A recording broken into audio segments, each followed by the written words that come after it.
guys. I'm Danny Johnson, CEO at TPP, The Positive Porpoise. I'm Jason Miller from Fins Up SoCal Fan Club. I'm Scott Howell from Atlanta Dolphin Club. Mark Angelo, NorCal Dolphin Club. And you're listening to Clock Blockers, Miami fans' #1 morning show. Run it, run it, run it, run it, run it, run it, run it, run it, run it, run it, run it, run it, run it. What is up, ladies and gentlemen? It is your boy, Stephen D, and we are live on this beautiful Thursday. I'm about to say afternoon. It's Thursday morning. What's going on, everybody? I'm your host, Stephen D, and this is the #1 Miami fan morning show, Clock Blockers. Super excited to be hanging out with y'all this morning. If you haven't done so already, hit that like button, share, let's go. Want to say good morning to my Finlaws. Hope y'all are doing good out there. Again, my name is Stephen Daniels. You can follow me on social media at Stephen D SKPL. Spread kindness, positivity, and love. Make sure y'all do that today. Also, follow Miami Sports Music on Facebook, Instagram, and YouTube at Miami Sports Music, or you can follow them on Twitter at MIA Sports Music. Let's go. Also, hey, I just told you a second ago, but I'm reminding you again, hit the like button. Smack it, tap it, whatever you got to do to it. Hit the like button and subscribe. If you are not subscribed to the channel, what are you doing? Subscribe to the channel and tell your friends. Really what I need from you, if you're watching right now, is for you to go tell a friend to go subscribe to the channel. If everybody watching right now told everybody to go, at least one person, hey, please subscribe to this channel. They don't have to watch. They don't even have to like the Dolphins. Just tell them to subscribe to the channel. It helps. It grows. Also, hey, look, you want to sign up? You want to become a member today? There are plenty of seats at the table waiting for you. And there are plenty of amazing people that are in this chat already this morning that are not a part of that family yet. All right, so sign up. The link is in the chat. It's also in the description below. Make sure you guys go do that today. Join the channel. Get access to perks. A lot of really cool stuff, so make sure you guys do that. All right? Also, hey, look, if you want to donate to the channel, help the channel grow.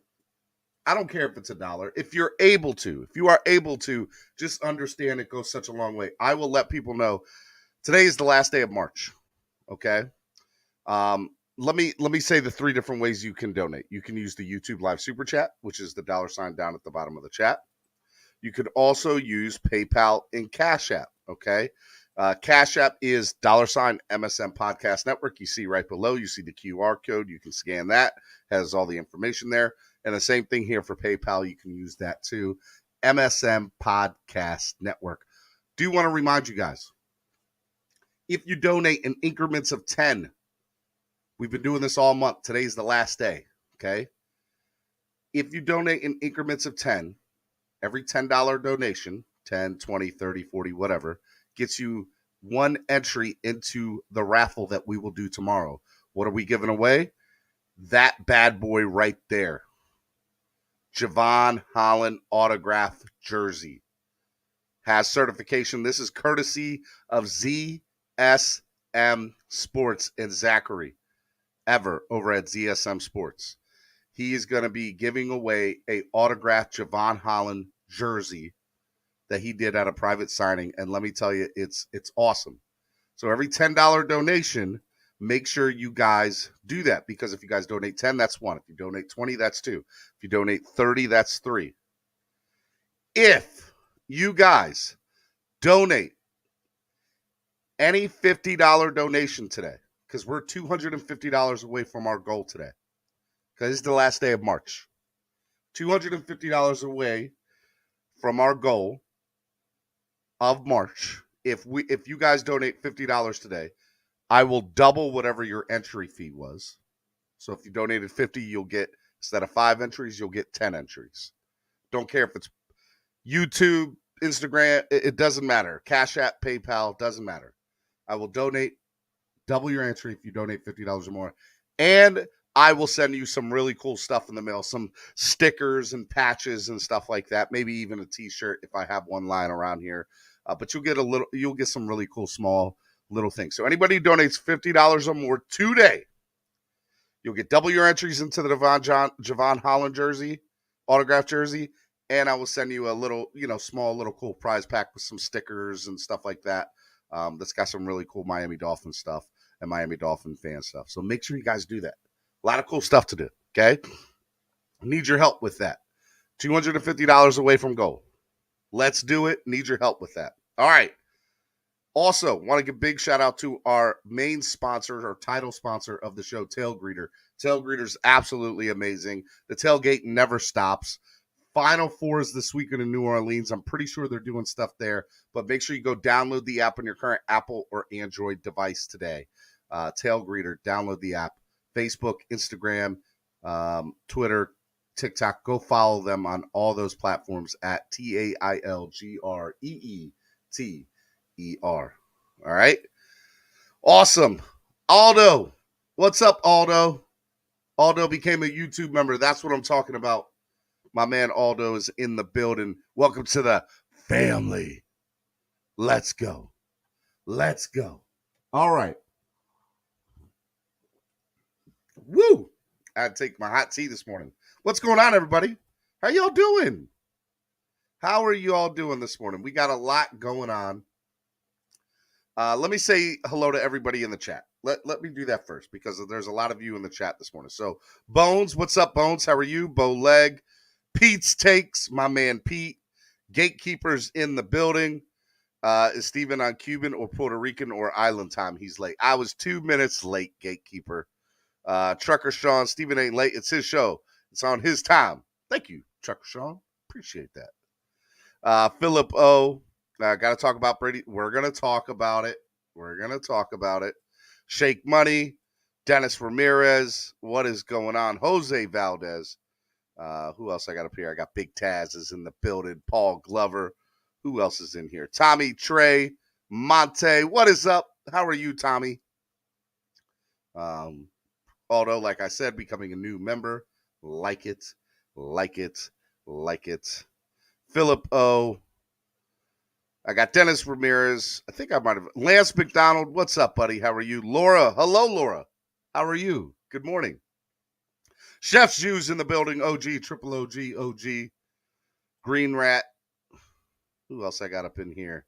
Ryan AP. Chase 1. Paul Glover. What up, Paul? All right. Big Heat win, Dennis Ramirez. Yeah, they did. They did have a big win.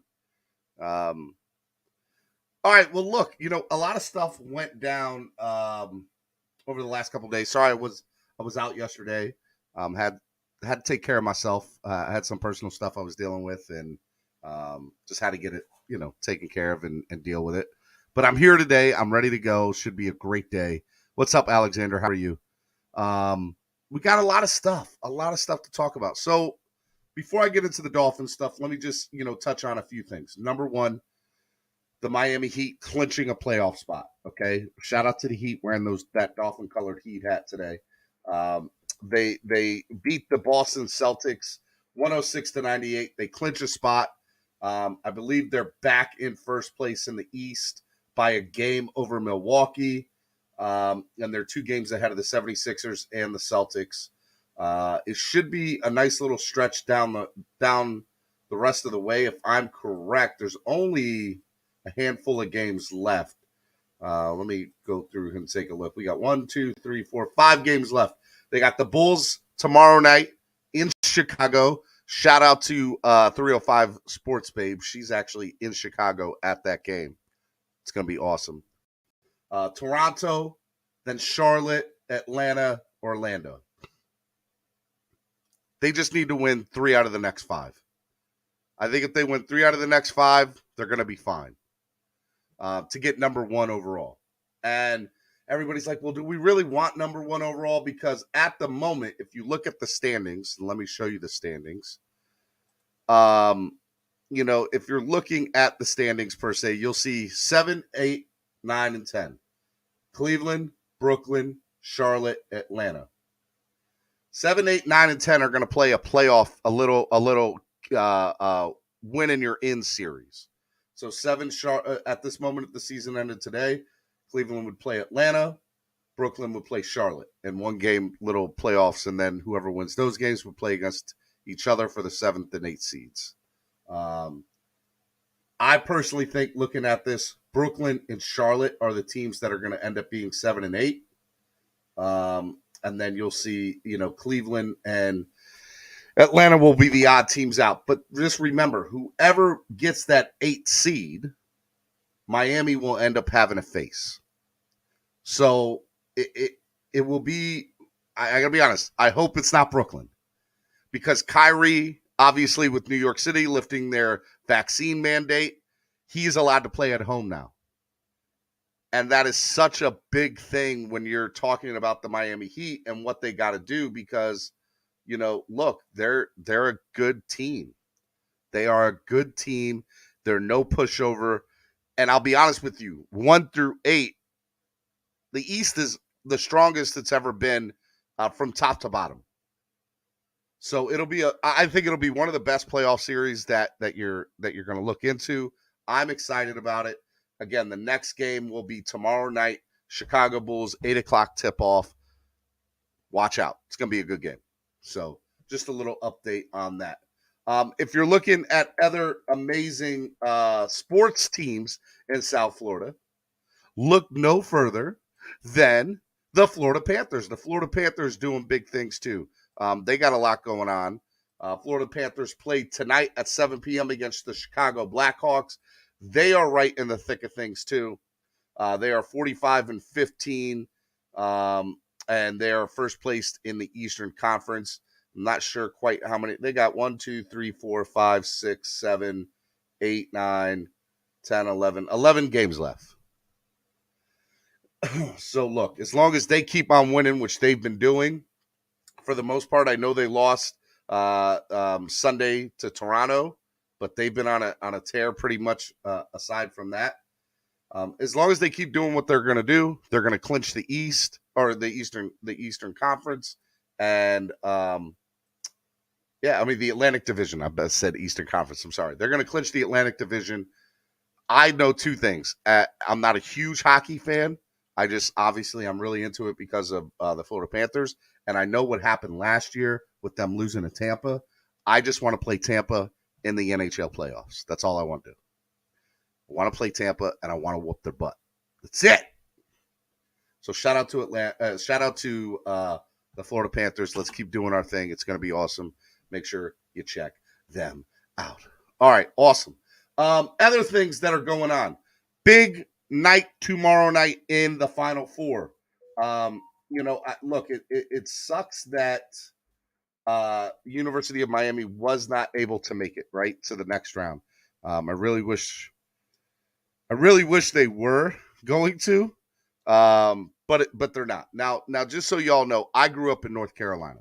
Okay, and growing up in North Carolina, there were two things that were pretty big. Okay, college basketball, Duke-UNC rivalry was amazing. And obviously, NASCAR was always big. So I like both those things. But one of the things that I think is absolutely amazing is, I love sports, period, is rivalries. And tomorrow night, Duke and UNC play. And these two teams have never faced each other in the NCAA tournament. They've faced each other a million times over the years. Never once have they faced each other in the Final Four. So the Final Four is in the football stadium, the Dome. I don't know what it's called now, the Caesars Palace Dome or something like that, Superdome, in New Orleans. I'll tell you a quick story real quick. A few years ago, my wife and I, my wife's family were in New Orleans for Christmas. And my wife's sister's a big Steelers fan. So Pittsburgh was in New Orleans that weekend. So we went to go see the Steelers-Saints game, and my wife and I were decked out in Dolphins gear. Dolphins that weekend were playing at home against Jacksonville, believe it or not. Anyway, make a long story short, if you've never been to New Orleans, there's a 600 level. That place is huge, okay? And there's a metal roof. So when you go into that stadium, number one, it is loud. I mean, just loud for no reason. I have one good ear, and let me tell you, I know I lost some hearing that day, and I had the earplugs and everything in. My ears were ringing. But I also say that we spent, it was like 300, it was a Sunday game. It was towards the end of the year. Ben Roethlisberger, Drew Brees. It was a big game. My wife's sister really wanted to go. We spent like $300 in tickets a piece. They were expensive as I don't know what. Like too expensive to be the very last row of the stadium all the way up top. Okay? So we spent the money. We went to the game. And look, they were ants on the field. That's how high up we were. I say all that to say this about the Duke UNC game. The ticket prices. I was like, I wonder what Duke UNC Final Four ticket prices are. I got to think, all right, it's the biggest matchup in the history of NCAA tournament. What is it like? The cheapest ticket I could find up there was about $274 on the very last row, pretty much where I was sitting up top, all the way very last row, which I was like, wow, they're cheaper than football game. But you got to remember, a basketball court is much smaller than a football field. So if I thought that the players were small on a football field, they got to be really small on a basketball court inside of that place. And then I started looking, besides the cheap tickets, the average ticket price for that game is like $1,300. And they had tickets all the way up to like $10,000, $15,000. And they say by the time the game hits tomorrow night, they expect ticket prices that could be as high as $30,000 courtside for Duke UNC Final Four tickets. And it got me thinking, okay, first of all, if I had the money, I would go in a minute. Obviously, I don't, okay? But how much would you spend? This is a question this morning. How much would you spend on Miami Dolphins Super Bowl tickets? If the Dolphins made the Super Bowl, how much would you allow yourself to spend on Super Bowl tickets? Put it in the chat. I'm really interested to know. All right, I got a little special guest who's coming to hang out just for about 15, 20 minutes and hang out with us and talk a little bit. My brother from another mother. I love this man. I wouldn't be doing this without this man every single day. He's one of the best people in my life. I'm talking about Cameron 954. What is up, baby? How are you? Good morning, man. And the answer is 10 grand. You would spend 10 grand on and here's my take, right? Like where my seats are, my season tickets, I would guesstimate just based on this year's Super Bowl tickets and being Miami and the equivalent to the LA seats where my seats are were about $7,500. So I'll say, the one seat would go for 10 grand. So I could sell my other three for 30 grand. And you'd make money on the deal. 100%. So it was funny because I like there's a comedian, Gary Owen. You know Gary Owen. Yeah. Good morning, Trucker Sean. And Gary Owen is a big Cincinnati Bengals fan. And so the Cincinnati was just in the Super Bowl in LA.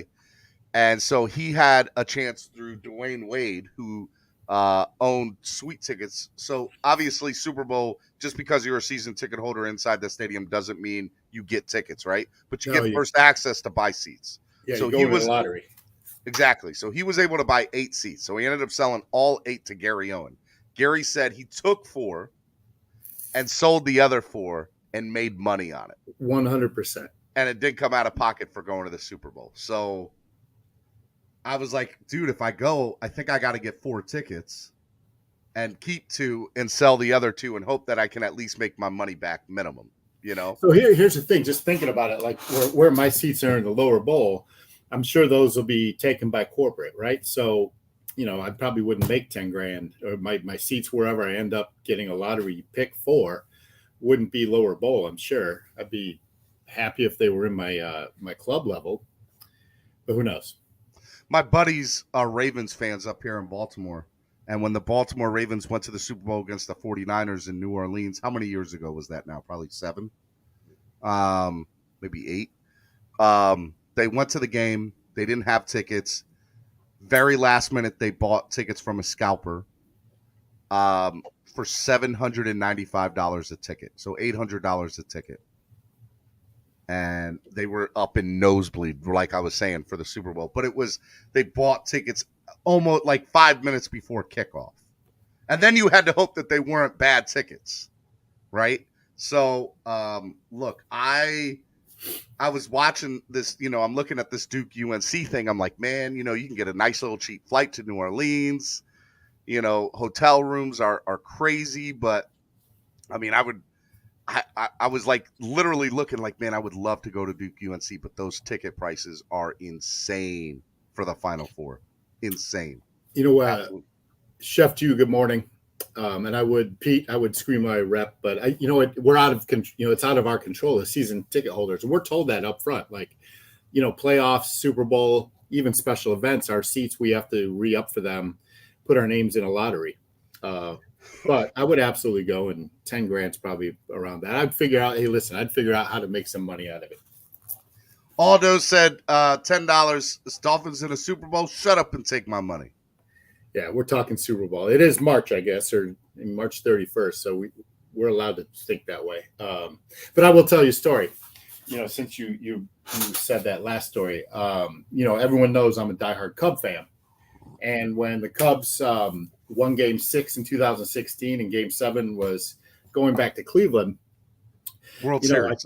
I told my wife, before the World Series, I told my wife, I said, I got to go. And she's like, I know you're going. But I had no seats. I had no plane ticket, no hotel room.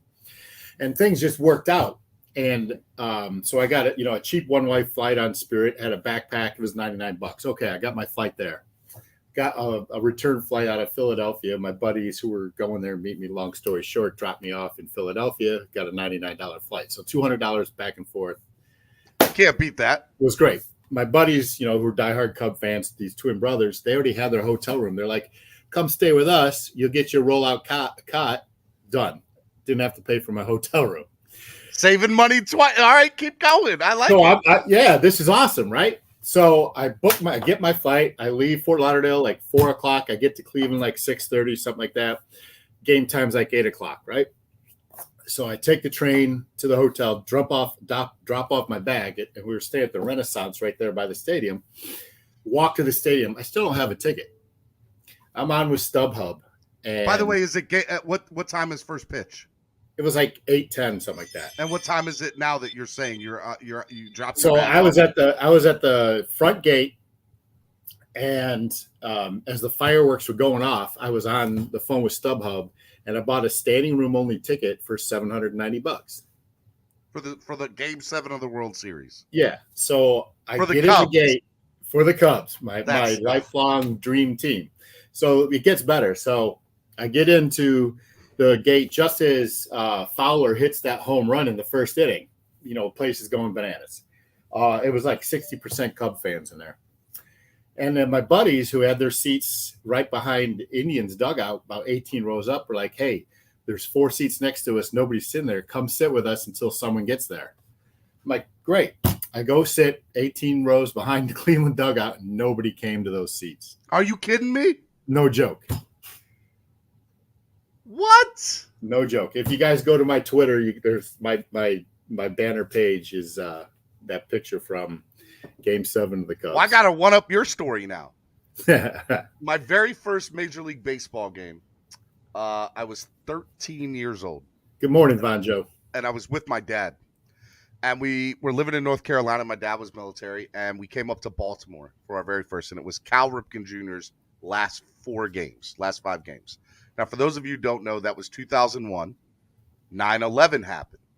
Ripken's last games were supposed to be at Yankee Stadium. But that week, they were playing the Red Sox on 9/11. They moved those games, even though both teams were out of the playoff hunt, to the end of the year so that Ripken could finish his career at home at Camden Yards. We go to the game, and we had tickets for 3 out of the last 4 games. We did not have a ticket for the very last game.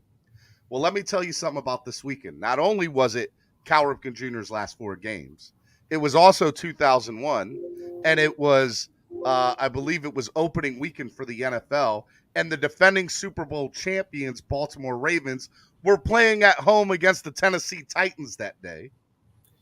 And there was the National Firemen's Convention was in Baltimore. So we had a hotel room for 3 of the 4 nights.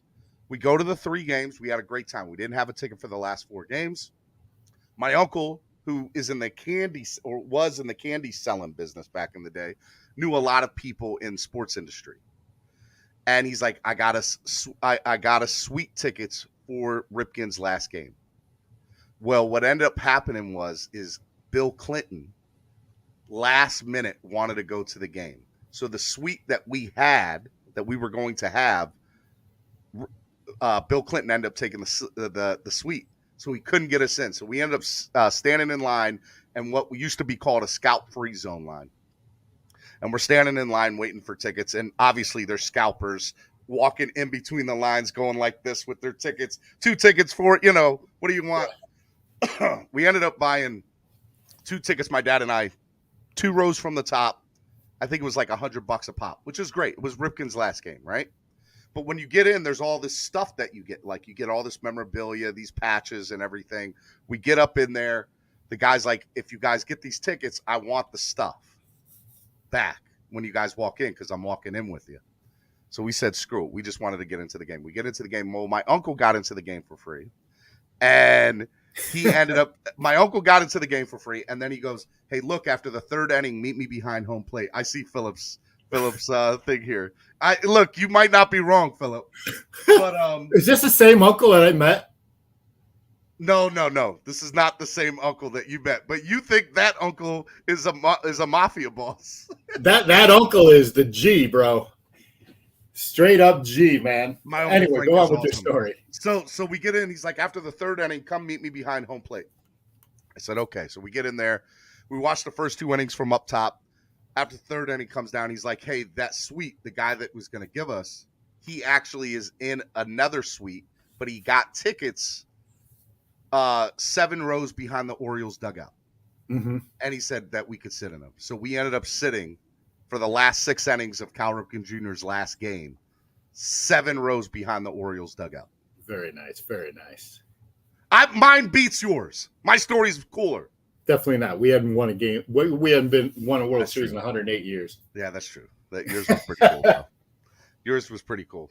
All right, Miami Sports Music's #1 Miami fan morning show. Clap Blocker, Stop Snoozing with Stephen D. Make sure you guys hit that like button. Donate to the channel. Help the channel grow. Remember, every $10 donation that you guys donate to, you will get an entry free to win this Javon Holland autographed jersey, courtesy of ZSM Sports and Zachary at ZSM Sports. I will let you all know if you guys donate $50. Oh, what is that? Is that the jersey? That's the jersey.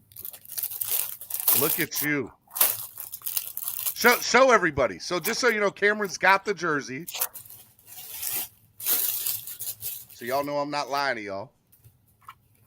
Authentication, JSA certified.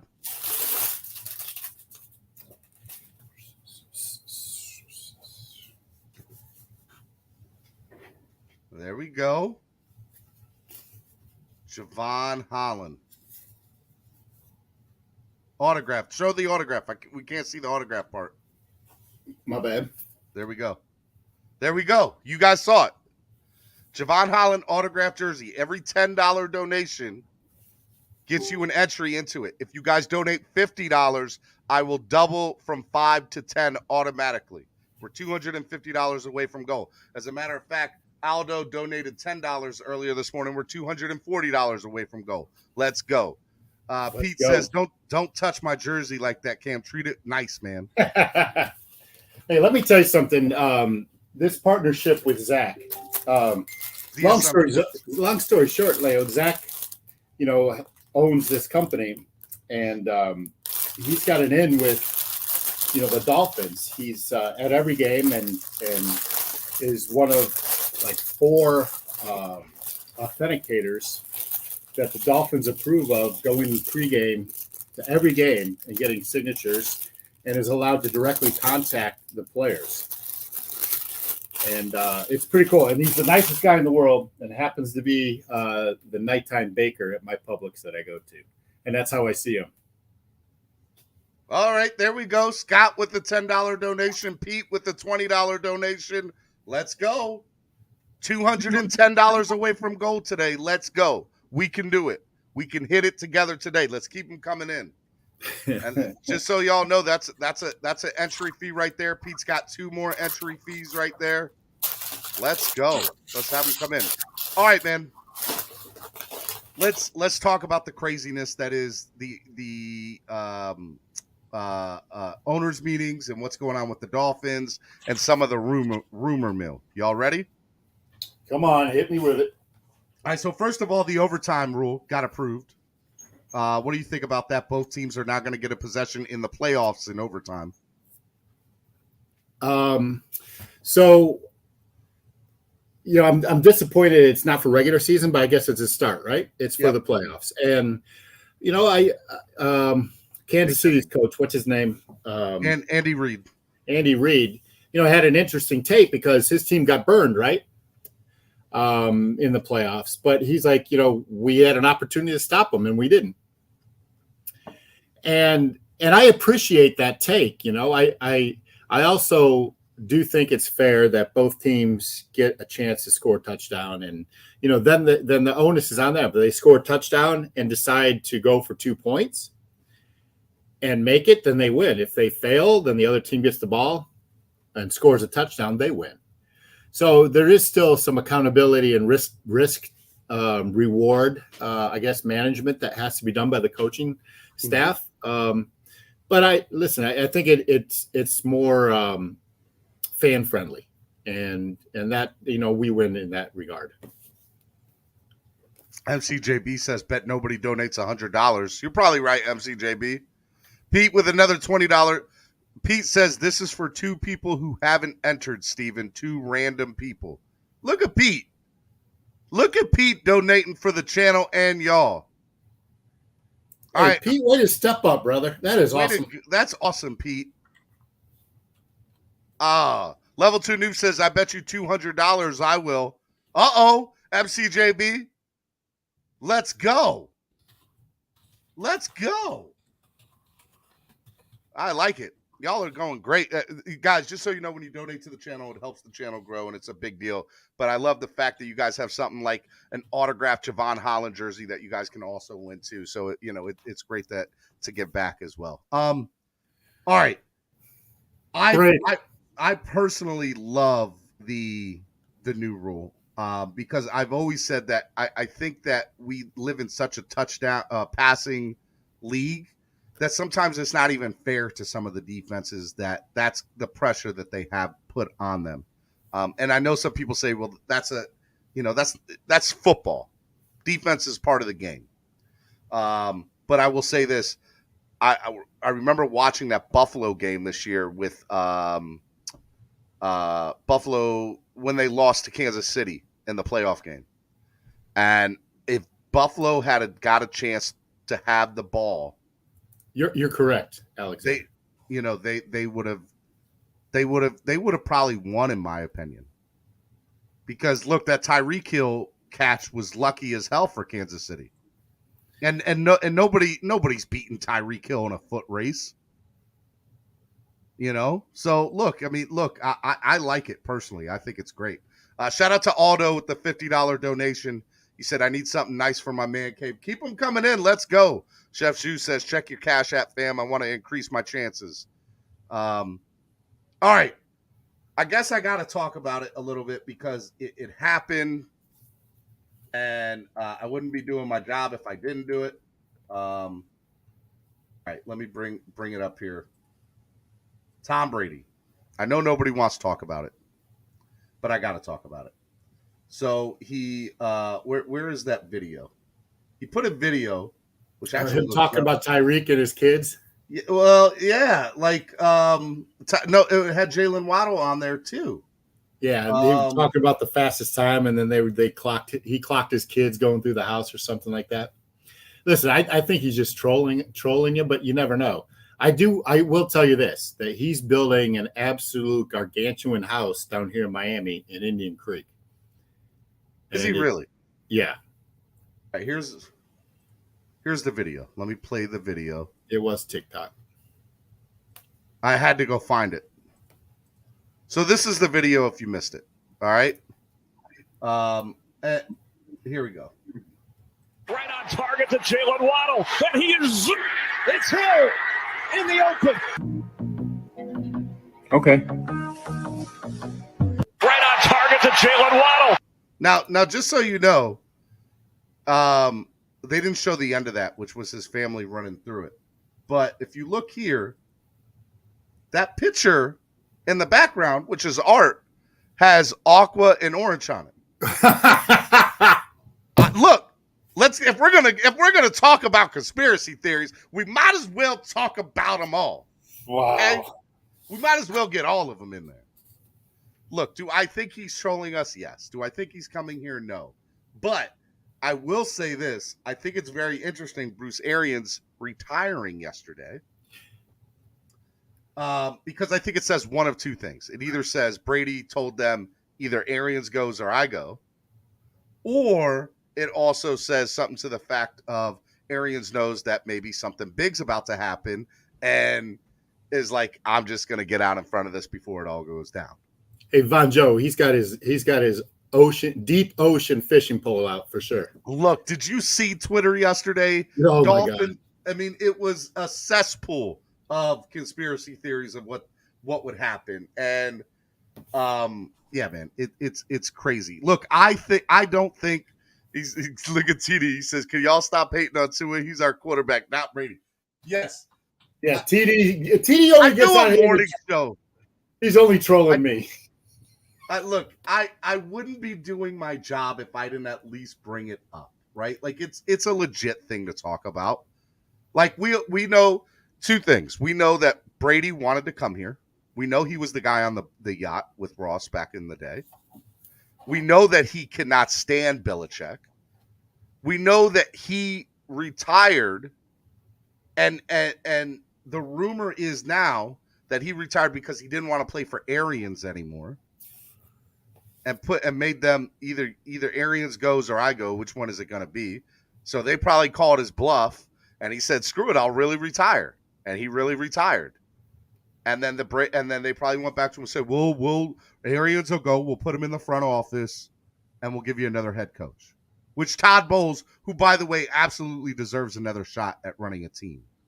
But is he any good? I like Todd Bowles. Does he have a relationship with Brady that? Well, that's what I thought was interesting, right? You know who did not get the job? Leftwich. Brian Leftwich, and him and Brady look like they're boys. Well, to your point, Todd Bowles was next in line and probably is more deserving in terms of tenure in the league and biding his time after his Jets head coaching debacle. Mm-hmm. I think it was 14-40 or something like that with the Jets. He was 2-1 with the Dolphins in the 3 games. He was interim coach here. I find it interesting that Gronk hasn't made his choice to come back yet. And I do too. There's a lot of small things that. Steven, you're picking up the little breadcrumbs. I'm just throwing this out there. If it's gonna happen, I think it's gonna happen by the end of this week. Do I think it's going to? No. I think Brady stays in Tampa. He retires in Tampa. He'll end his career there when it's all said and done. But you're right. There are some things that are like, this doesn't add up. Why would Brady put it? And you're right. He could be trolling us. He could be trolling the fans. Like, why would you put up a Jalen Waddle, Tyreek Hill video on social media? But he's done that before, right? No, he's never done that. When has he ever done that, Cameron? Oh, man. He trolls the whole NFL, I think, with his – He trolled us in the hardest way possible. Like, I'm retiring and not retiring. Every Tampa Bay fan, bought a Jaguars jersey in that 1 week, and then had to go reclaim their Brady jerseys. Look, I'm gonna say this. I'm gonna give it some validity to the fact that there's just a lot of movement in the Tampa Bay area. But do I think it's going to happen? No. And again, Tua's the guy. Just throwing that out there. Tua's the guy. And the team has publicly stated their support. But But the question I want to bring up to y'all, this is the question I want to bring up to y'all. If you had an opportunity to get Brady, would you do it? I'm not saying let's not talk about Tua for a minute. If you had an opportunity to get Brady on this team, would you do it? Yes or no? That's what I want to know. I mean, you can't not entertain the possibility of getting the arguably greatest quarterback to ever play on and put on an NFL uniform to play for your team, especially after what you've assembled on the offensive side of things. Mm-hmm. I mean, look, I'll say this. If the opportunity ever presented itself, I totally think the Dolphins would take a crack at it.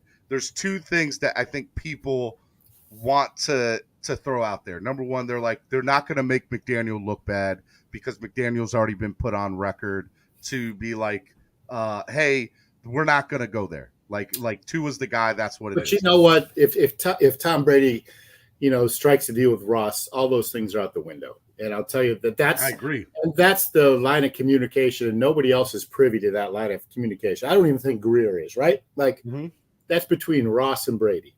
And just as it was, allegedly last off season. Mm-hmm. So, and Ross already's made his bed with allowing the coach to make a decision.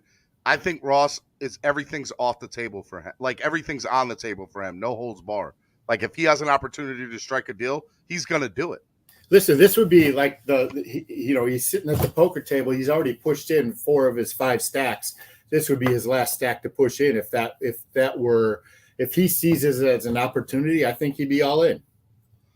Well, let me tell you another thing that I think is interesting too. So there's this Bobby Wagner. Last night, Richard Sherman comes out on social media and says, hey guys, big news for Bobby Wagner coming in the morning. And this was like almost at midnight last night. Now there's 3 teams I think Bobby Wagner ends up on. One of 3. He either ends up on Baltimore because there's a lot of talk in the area where I live that Bobby Wagner could come here. He could end up with the Rams because the Rams got to replace Von Miller in some way, shape, or form. And then I also think he could end up here. And so those are 3 places I 100% be where he could be. So what I hope ends up happening, okay, is that we were to get Bobby Wagner, and then all of a sudden the other dominoes fall because you are correct. Gronk has not signed anywhere. Gronk is still. Why hasn't Gronk re-signed? Explain that to me. I can't. Like you would think that. His wagon's hitched to Brady. So you're right. And I would also say, well, Steven, why is the Bobby Wagner thing even relevant? Because if Bobby Wagner were to come here on a 1-year, $5 million deal, $3 million deal, I got it. And granted, again, let's go back to stating what they said at the owners meeting earlier this week. McDaniel publicly stated, I don't see us getting any defense. I think it was Greer actually who might have said it. We're not going to get any defensive players before the draft. But if a deal presents itself, and let's say Wagner knows something that we don't know, then you got to be like, if Wagner said, I want $11 million, right? That was his asking price. But he found out maybe Brady's coming to Miami, or he's confirmed through back channels that that's the case. I'll play for the Dolphins for $5 million. Let me ask you this. Who played opposite Baker the most snaps last year? Van Ginkel, right? Huh? Van Ginkel. Wagner's an upgrade, right? Yeah, 100%. 100%. I think Aguavin, Landon Roberts, they both got considerable snaps too, and Wagner's a considerable upgrade. Yeah, 100%. And I'll go into the point of saying that I think that there's look, even if Brady doesn't come here, which by the way, I don't think he's going to. I just want to state for the record, I don't think Brady's coming here. Tua's the guy. I'm fully supportive of Tua Tagovailoa. I do think that it's worth the conversation this morning, though, because there are a lot of, I don't want to say red flags, but there are a lot of breadcrumbs. And some of them look like they could lead to South Florida. And there's and I think it's at least worth the conversation. You know? And you can hate on the man all you want, but he wins. And we're talking about a man who had an MVP season last year. You know, there's something to be said of that. So, do you think there's any other moves the Dolphins make between now and the end of the draft? Or are you kind of like, let's see what happens with everything over the next week? I think if Tretter's still out there at center, even though, the everything that I'm hearing is that they love Dieter and want to give Dieter that shot. Yep. I can see them drafting an interior lineman to give competition to Dieter. But I think Dieter is kind of like the heir apparent to the center slot. I would love Bobby Wagner. I think he would add, championship pedigree and stability to the linebacker core. He slides right in next to Baker and takes Elandon Roberts' spot. Elandon Roberts got the most inside linebacker snaps next to Baker. Van Ginkel and Agba technically are strong and weak side linebackers, but Wagner is playing in the middle. I think that's an upgrade, right? Yeah, 100%, all day long. But so I think there's two things that kind of make me scratch my head a little bit.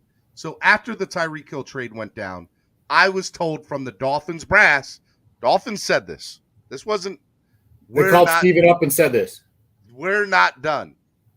We're not done. So why would you tell me that? Well, if you haven't, come on. So them saying they're not done doesn't mean they're in acquisition mode. They could be, looking for trade suitors, trying to get back some draft picks. DVP, where does he fit in? He could possibly get a mid-round pick. I don't see anything higher than a fourth, probably a fifth or a sixth, or a combination fourth and seventh, or fifth and seventh, or something like that. Mm-hmm. In my eyes. And by the way, I trust whatever Greer says. Because look, we were questioning him 10 days ago before everything went down. You said you were going to be aggressive in Indianapolis, and then you weren't aggressive. All right, well, 48 hours later after we started calling him out on that, Armstead's in the door, Tyreek Hill's in the door. So you can't have that conversation no more. He was aggressive. In fact, he had the most aggressive offseason in the history of football. So there's nothing more to be said about that. Well, if he's also telling me that same man that we're not done, I'm thinking to myself, well, what else could they do? And I agree. I think that Dieter is the guy they want to go with. So I don't see J.C. Tretter coming here. But they also told me in the same breath that they're not going after a defensive player before the draft. Well, there goes Honey Badger and there goes Wagner. So if you're not done, who does that leave you with? I don't think Honey Badger would be an option anyway. Even though I love Honey Badger, I think he costs too much and is too injured. Bobby Wagner makes more sense position-wise. But like I said, I think it's more about them trying to get, either move up in the draft or move down in the draft, but acquire more draft picks. And so they have a logjam at wide receiver. They technically have a logjam on the offensive line. You drafted Liam Eichenberg and you have Austin Jackson now competing for the same spot. Mm-hmm. If someone makes an offer for one of those two, I think you could see a trade. You got Solomon. Yeah, but is it worth it? Is it, depth is a real thing too. You need depth. And I feel like if you're going to have depth anywhere, it better be at the offensive line position. Yeah. But if these guys haven't, grabbed onto a starting spot in the third year that they're here, or second year in some of those cases, you look at all trade possibilities, right? If someone not on the O line and not with Applebaum, Applebaum still got to get his hands on him. I'm just saying that you have a logjam there, and that's an opportunity for a trade to acquire a draft pick. If you're not going to start Austin Jackson, and he's a former first-round pick, mm-hmm. Someone's going to value that. Yeah, even Greer said Monday this week that he has received calls about Dieter for multiple picks. Yeah. Multiple picks. Now, Dieter is special, too, because he can play guard, he can play center, right? So he's versatile. He's not bad. He plays decent, in my opinion, and has the potential to play even better. So look, I'll say this.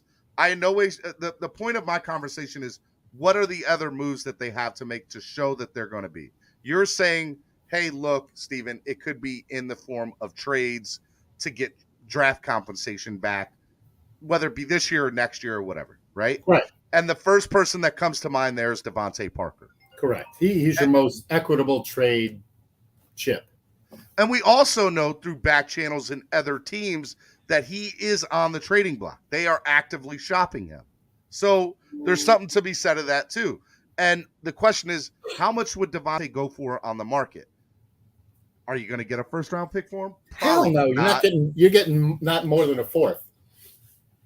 I would hope that you could get a third. I doubt it. Only and then if that's the case, I don't want to get rid of him then. Listen, I agree with that take only because he's relatively cheap. He's an outside threat. Who else do you have to play that role? Wilson doesn't, Waddle doesn't, and Tyreek doesn't. Yeah. He to your depth point, he gives you quality depth. He's gonna, he'll play quite a bit of snaps, but we also don't know what kind of offensive scheme McDaniel's gonna, install here. Obviously we kind of know. Well, it all points to a run first, double tight end type set, but he's got really, I want to say better tools in his toolbox than he had in San Francisco. That's debatable because. All right, so real quick, let me interrupt. Yeah. If DVP is not the guy, because I don't think it's worth trading him, who is another player that's not O-line, by the way, that has value in getting something back for? As much as I hate to say it, Christian Wilkins or Raekwon Davis, but okay. Why would you trade away, a core of your defensive line? Especially when both of them are still on rookie contracts. Christian Wilkins is going to be up for a contract after this year, and he's going to want to get paid. So, that's a decision the team has to make. Now, Rashad said Byron Jones. The Byron Jones just restructured his contract, and without Byron Jones, X isn't as effective as he is. I agree with that. And if that's the case, then they're not getting rid of Seiler either. They're not getting rid of Seiler. No, he signed such a cap-friendly 4-year contract. It's not even funny. And the guy, is Pro Football Focus, top 20 interior defensive lineman. Cap for Life says Wilkins and DVP and a first rounder for Debo or DK. That's way too much. Way too much for who? DK or Debo. You don't think so? Man, how about one of next year's first at DVP for DK? Or Debo. I'd rather have Debo personally, but I don't know. But is Debo someone who, who knows? Like, is Debo going to be?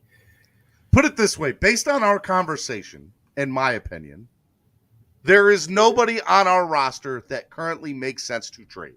You're not going to get enough for them unless you package a big deal for somebody epic. It does not make sense. It doesn't. So with that in mind, Gesicki is a great trade chip.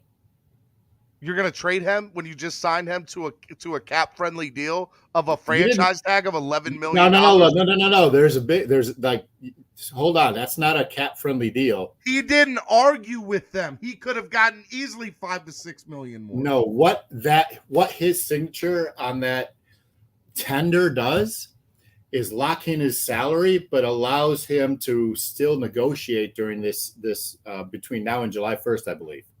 Okay.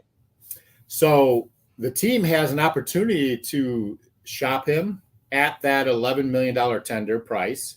And then the team that he gets traded to potentially has to negotiate the contract with Mike Gesicki. Or the Dolphins re-up, Gesicki before July 1st, or they let him play on that $11 or $12 million deal for 1 year. So does he, the question comes down to, does he fit into the scheme? Does he fit into what McDaniel is trying to do?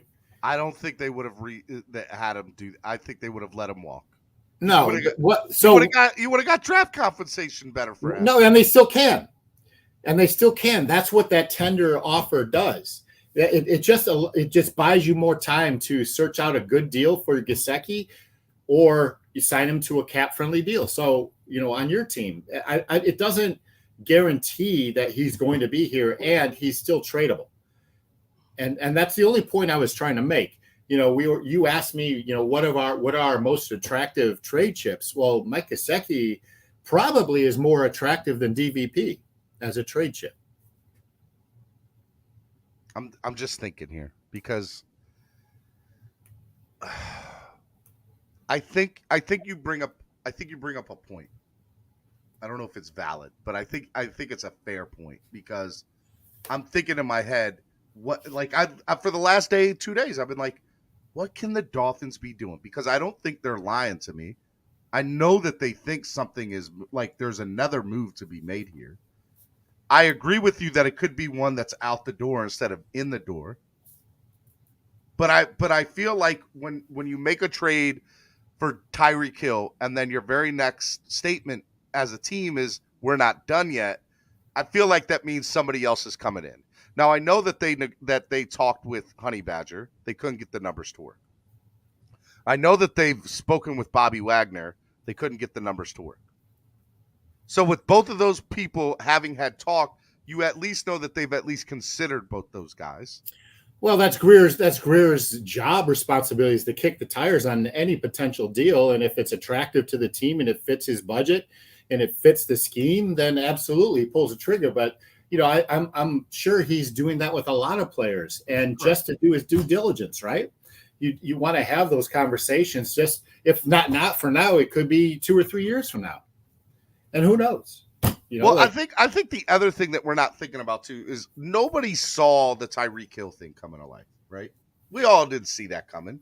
That was something that kind of, they said they've been working on it for weeks, but we didn't know about it in the media till pretty much the morning of, 4 or 5 hours before. Yeah, and I appreciate that from Greer, right? And Greer historically has been that way. Nothing gets leaked. So, with that being said, let's go back to the Brady.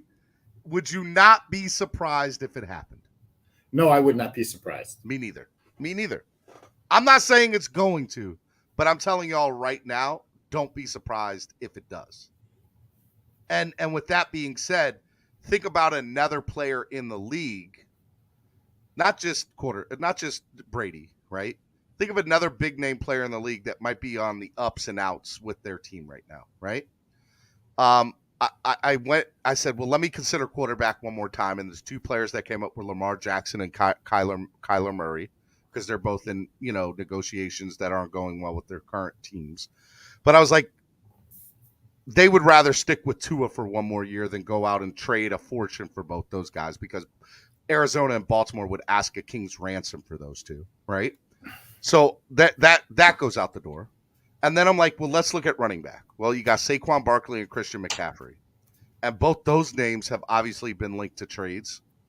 And I'm like, that could happen, but then why go out and get Raheem Mostert and Chase Edmonds? Listen, Saquon Barkley, I wouldn't trade a bag of footballs for. The guy can't stay on the field. He's been injured, the past 2 years. And to your point, they just got 2 guys that McDaniel's very in tune with and trusts in Mostert and Edmonds. And Edmonds, listen, Happy birthday, NorCal. Happy birthday, NorCal. Godfather. Happy birthday, my man. What are you saying about Edmonds? I'm sorry. Chase Edmonds was a sleepy or a sneaky pick. That guy's hands out of the backfield are awesome. He's legit. And if Mostert is fully recovered, oh my God, that guy is the fastest running back in the league. Yep. So what he does in open space is ridiculous. Correct. So with that being said, so now, with the exception of Brady, there's no other quarterback that the Dolphins are going to do. And Brady's a long stretch. So Tua's the guy. I'm with you, Q Susie. I'm with you. And let's go play by play here. Now we went to the running backs. We said the two big name running backs are Christian McCaffrey and Saquon Barkley, right? We both agree that Saquon isn't the guy, and we both agree, period, that they wouldn't have gotten Raheem and Chase if they wanted to go with one of those other guys. So I don't think that running back is the guy that they're going to go with, right? So now let's go to wide receiver. Well, you just traded for Tyreek. Could you see them going after another? We both they signed Cedric Wilson. I know, I got you. But so we both think that there's a possibility that they could go out and get another wide receiver. Here are some tidbits why. Here's some tidbits. Let's play this out. Let's have this conversation, Cam. Number one, DVP. Does he stay or does he go? If he goes, you got to bring somebody else in. No? You don't. If he stays, you think they're fine the way that it is. Yes. And so we got Jalen, Tyreek, Cedric, and DVP. 1, 2, 3, 4. Man, that's awesome. That's a great wide receiver room. Okay. All right. So let's take that. And you re-signed Preston Williams. And you signed this. You signed the kid from San Francisco. I can't remember his name. Yep. It starts Monteith or whatever.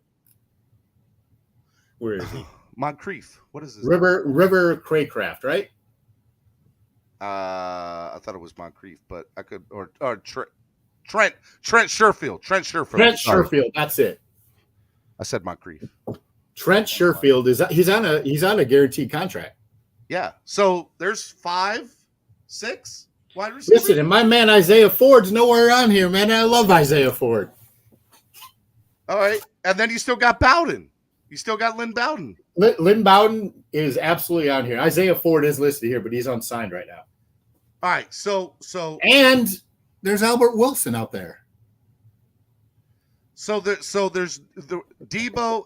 So you're telling fans, just get out of your minds. Debo and DK are not coming here, unless there's an earth-shattering trade possibility that, like if Greer's presented something they can't possibly say no to, I can't see them allocating any more resources to the wide receiver room. Okay, I think we're in agreement on that. So no to quarterback, no to running backs, no to And I'll talk about running backs. Like that room is overfilled. Like they could possibly, could they get another 7th round pick for Jared Dokes? Possibly.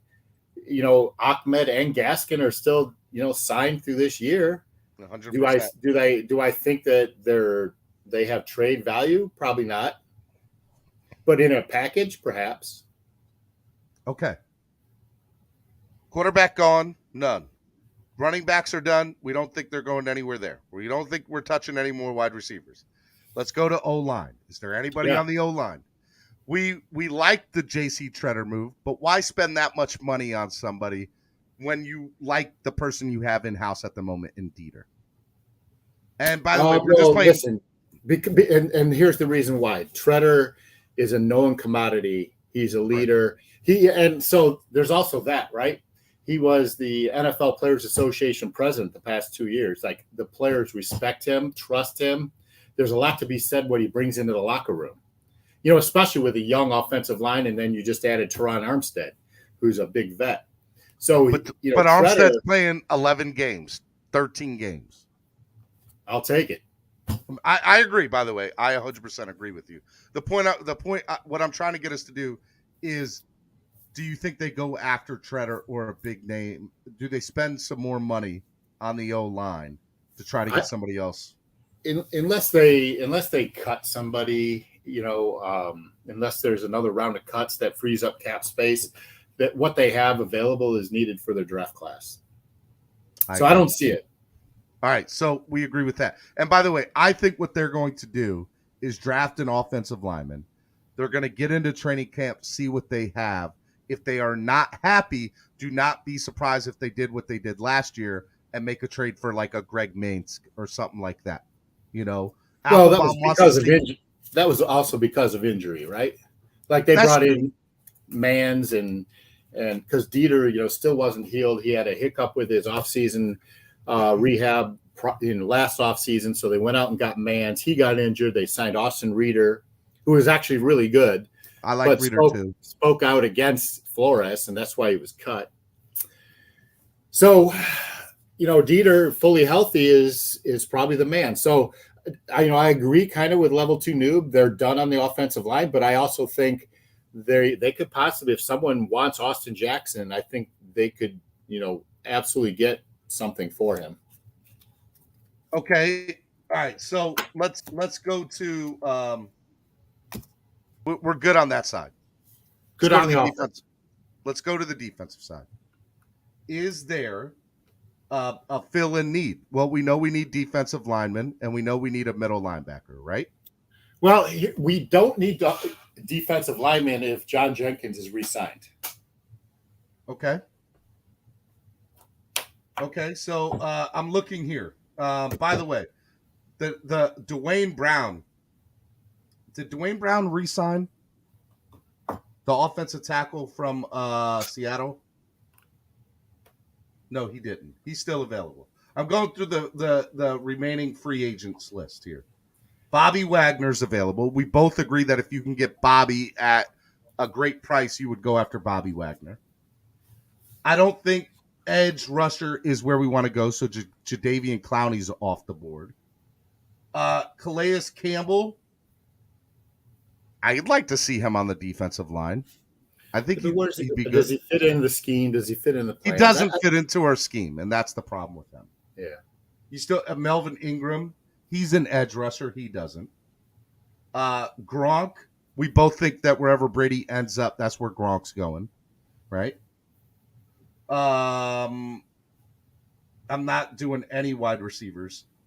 Jerry Hughes, edge rusher for the Bills. He doesn't fit into our scheme. Akeem Hicks, defensive lineman. He's a good run stopper. He's injured too. Like he was on the Bears. He had a couple of productive years, but he hasn't played a lot of meaningful snaps the past season. I like him. Listen, I like him. But I also think that our defensive line is probably the best unit on our team as a whole.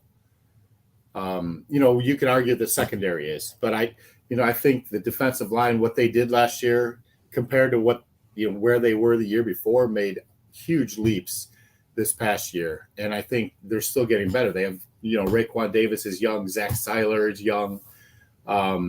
Emmanuel Agba, man, signing him long-term, I think is great. So I don't think you mess around with, especially with those starters, too much.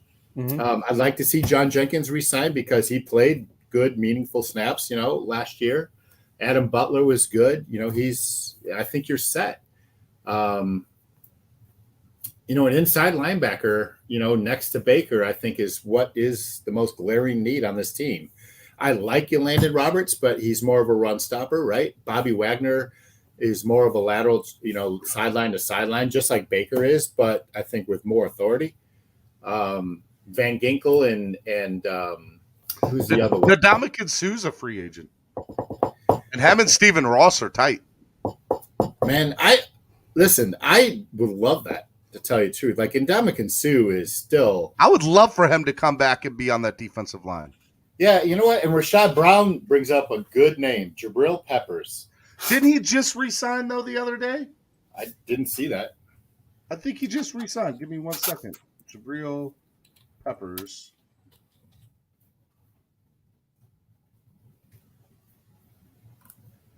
Yeah, he's still a free agent. Yeah. Nah, he I think he went to the Patriots. Oh, he did, didn't he? Yeah. Yep. Yesterday. 1 year deal with the Patriots yesterday. Yeah. Yeah. So, yep. Which means we have to deal with him now. Hey, so let's talk about that. Look, how loaded is the AFC East, bro? Dude, the AFC East is crazy. And I hate to say crazy good. I hate to say this with every bone in my body because I hate the mother jumping Jets. Don't sleep on them. Saleh is a good coach, and they've got so many draft picks that they can do a lot of things with. So I was talking with a Jets fan, a friend that's a Jets fan. Yes, I have a friend who's a Jets fan. And, we were talking about it, and I'm like, you know what, man? This is interesting because Salah's the first coach that they've had in years where I'm like, this guy is smart. Like, he's not stupid. He's very smart. And the best thing of all, like, go back and look at Gase, go back and look at Ryan. Even I would say go back as far as back as Herm Edwards. He is the best talent evaluator they've had since Herm Edwards being there back in the day. Do you know how good these Jets-Dolphins games are going to be this year because Salah and McDaniel were on the same coaching staff and know each other so well and practice against each other for 3 years? Yeah. And now it's like in the spotlight go time with the big lights on. If anybody knows how to play a McDaniel offense, it's going to be Salah. And vice versa. Man, dude, you're making me think. I'm like, you got Buffalo, you got New England. Like, here's the thing about New England. They're going to get better. They're going to get better. And I hate Whack Jones, and I'll keep calling him Whack Jones all day on my channel. Dude, he's Whack Jones forever, man. Screw that guy. Like, he's going to get – he made the Pro Bowl in his first year. You don't think he's going to get better in his second year? Man, that guy's got a noodle for an arm. I mean, look, you're preaching to the choir. I don't like him. I think Tua's better than Whack Jones, but and has much higher ceiling than Whack Jones. Oh, 100%. Like, he's a better player than that's not debatable. And Tannenbaum can go screw himself too, dude. When he said that, was it yesterday or the day before? Man, he's still salty. He's got bitter nuts in his mouth. That's what he's got. He said, and I quote, what let me I don't want to misquote him. He's got salty nuts still in his jawline, man. Screw that guy. I'm about to say bum. What is it? Tana. I always call him Bum. Tana. Baum. All right. Baum. Tannenbaum. He said, outside of Davis Mills and Mitchell Trubisky, I'm not sure what other quarterback Tua would be in front of in the AFC. His play has been average at best. He has trouble seeing the middle of the field and can't get the ball downfield consistently. What a hater. What a hater. What do they say down in Coral Gables? They hate us because they ain't us. I mean, just it's so funny. Like, personally, I think, bro, like, shut up, man. Like, I don't even. Dude, he's a talking head, man. Screw that guy too. Now, here's the other thing too. You still have Buffalo, and we haven't had their number. So let's say with these off-season moves that we've made, do we currently stack up better than we did last year against Buffalo? I think the answer is yes. So I think it gives us a bet from a talent perspective.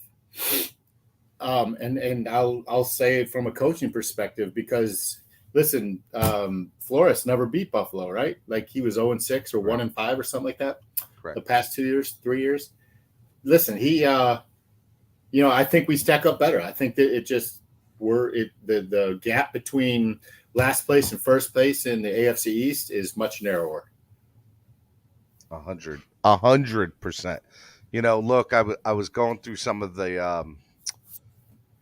I wasn't doing win-loss records, but I was going through what, our schedule looks like for this year. And it's no walk in the park. Like, hell no. There's no real easy play this year. And I'm like, did we get – I remember saying before we got to our Armstead, I'm like, man, I think we're a better team than we were at the end of last season, but I think the rest of the AFC got better, so how do we really stack up? And I was like, well, you got to think we finished as the 9th best team or the 10th best team in the AFC last year. And we were probably the 8th or 9th. So we were right where we were supposed to be at probably. We easily could have got into the playoffs and at least made the playoffs with one or two things going our way. That's why I said maybe we were the 8th best team in the AFC when it came down to it. But with these trades, I mean, I would say we're probably 4 to 8 now. We're probably the 4, so as high as the 4th best team in the AFC down to the 8th best team in the AFC. So you got to split it. You got to win your home games in interconference, right? Like that's not debatable. You have to beat the Patriots, Jets, and Bills at home. If you go to their places and lose, like taking 500 in this conference this year, just from a talent perspective on paper, that's a win. So what that means is that you have to go out, on the road and win games. Like you're supposed to beat Chicago regardless of where you play. You're supposed to beat Detroit regardless of where you play. You got to steal one somewhere else. Is that in LA? Is that in Las Vegas? Is that in Cincinnati? So that's where the roadblock is for this team to move forward, right? Yes. You got to beat Pittsburgh here at home, and I think you should. All right, let me put this up on the screen for you. Stop screen, share screen. All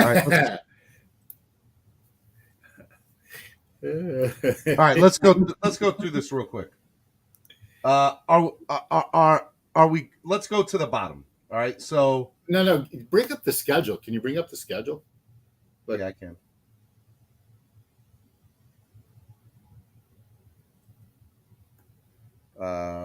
Give me 1 second. Go ahead and talk while I'm looking that up, so I can bring that up. 11 and Kane's 1989 says 11 or 6 or 10 and 7. Like being 500 in the conference, so that makes you what 3 and 3, and then you've got to win. Some games that you can steal one in Baltimore, perhaps. The other road game is what is it? It's in Green Bay, right? Yep. Green Bay comes here. So you got to beat Green Bay at home. You have to. Like that's not debatable. Like, and you should, right? With the team that we have on paper, like it gives you just a much better chance of winning that game, and that should be our expectation. All right, here we go. Stop screen, share screen. Here we go. You ready? All right, at Baltimore, which, by the way, just so everybody knows, I am throwing a huge party here in Baltimore for that. The Baltimore beatdown. Cameron, you're going to be there, right? Yeah, listen, I'm going to be at the Ravens game, the Bears game, the Bengals game, the Lions game. It's going to be a lot of fun. All right, so Baltimore. We know that we beat them last year, and we're a better team when we are this year, and I don't think Baltimore got that much better, so I think that's a win again. That we should expect to win that game. Okay, at Chicago. We should expect to win. At Cincinnati. Debatable. I'll say it's a loss. At Detroit. Win. So that's 3-1. Home at Buffalo, or home Buffalo. 4-1. Home Patriots. 5-1. Home Jets. 6-1. Home Browns.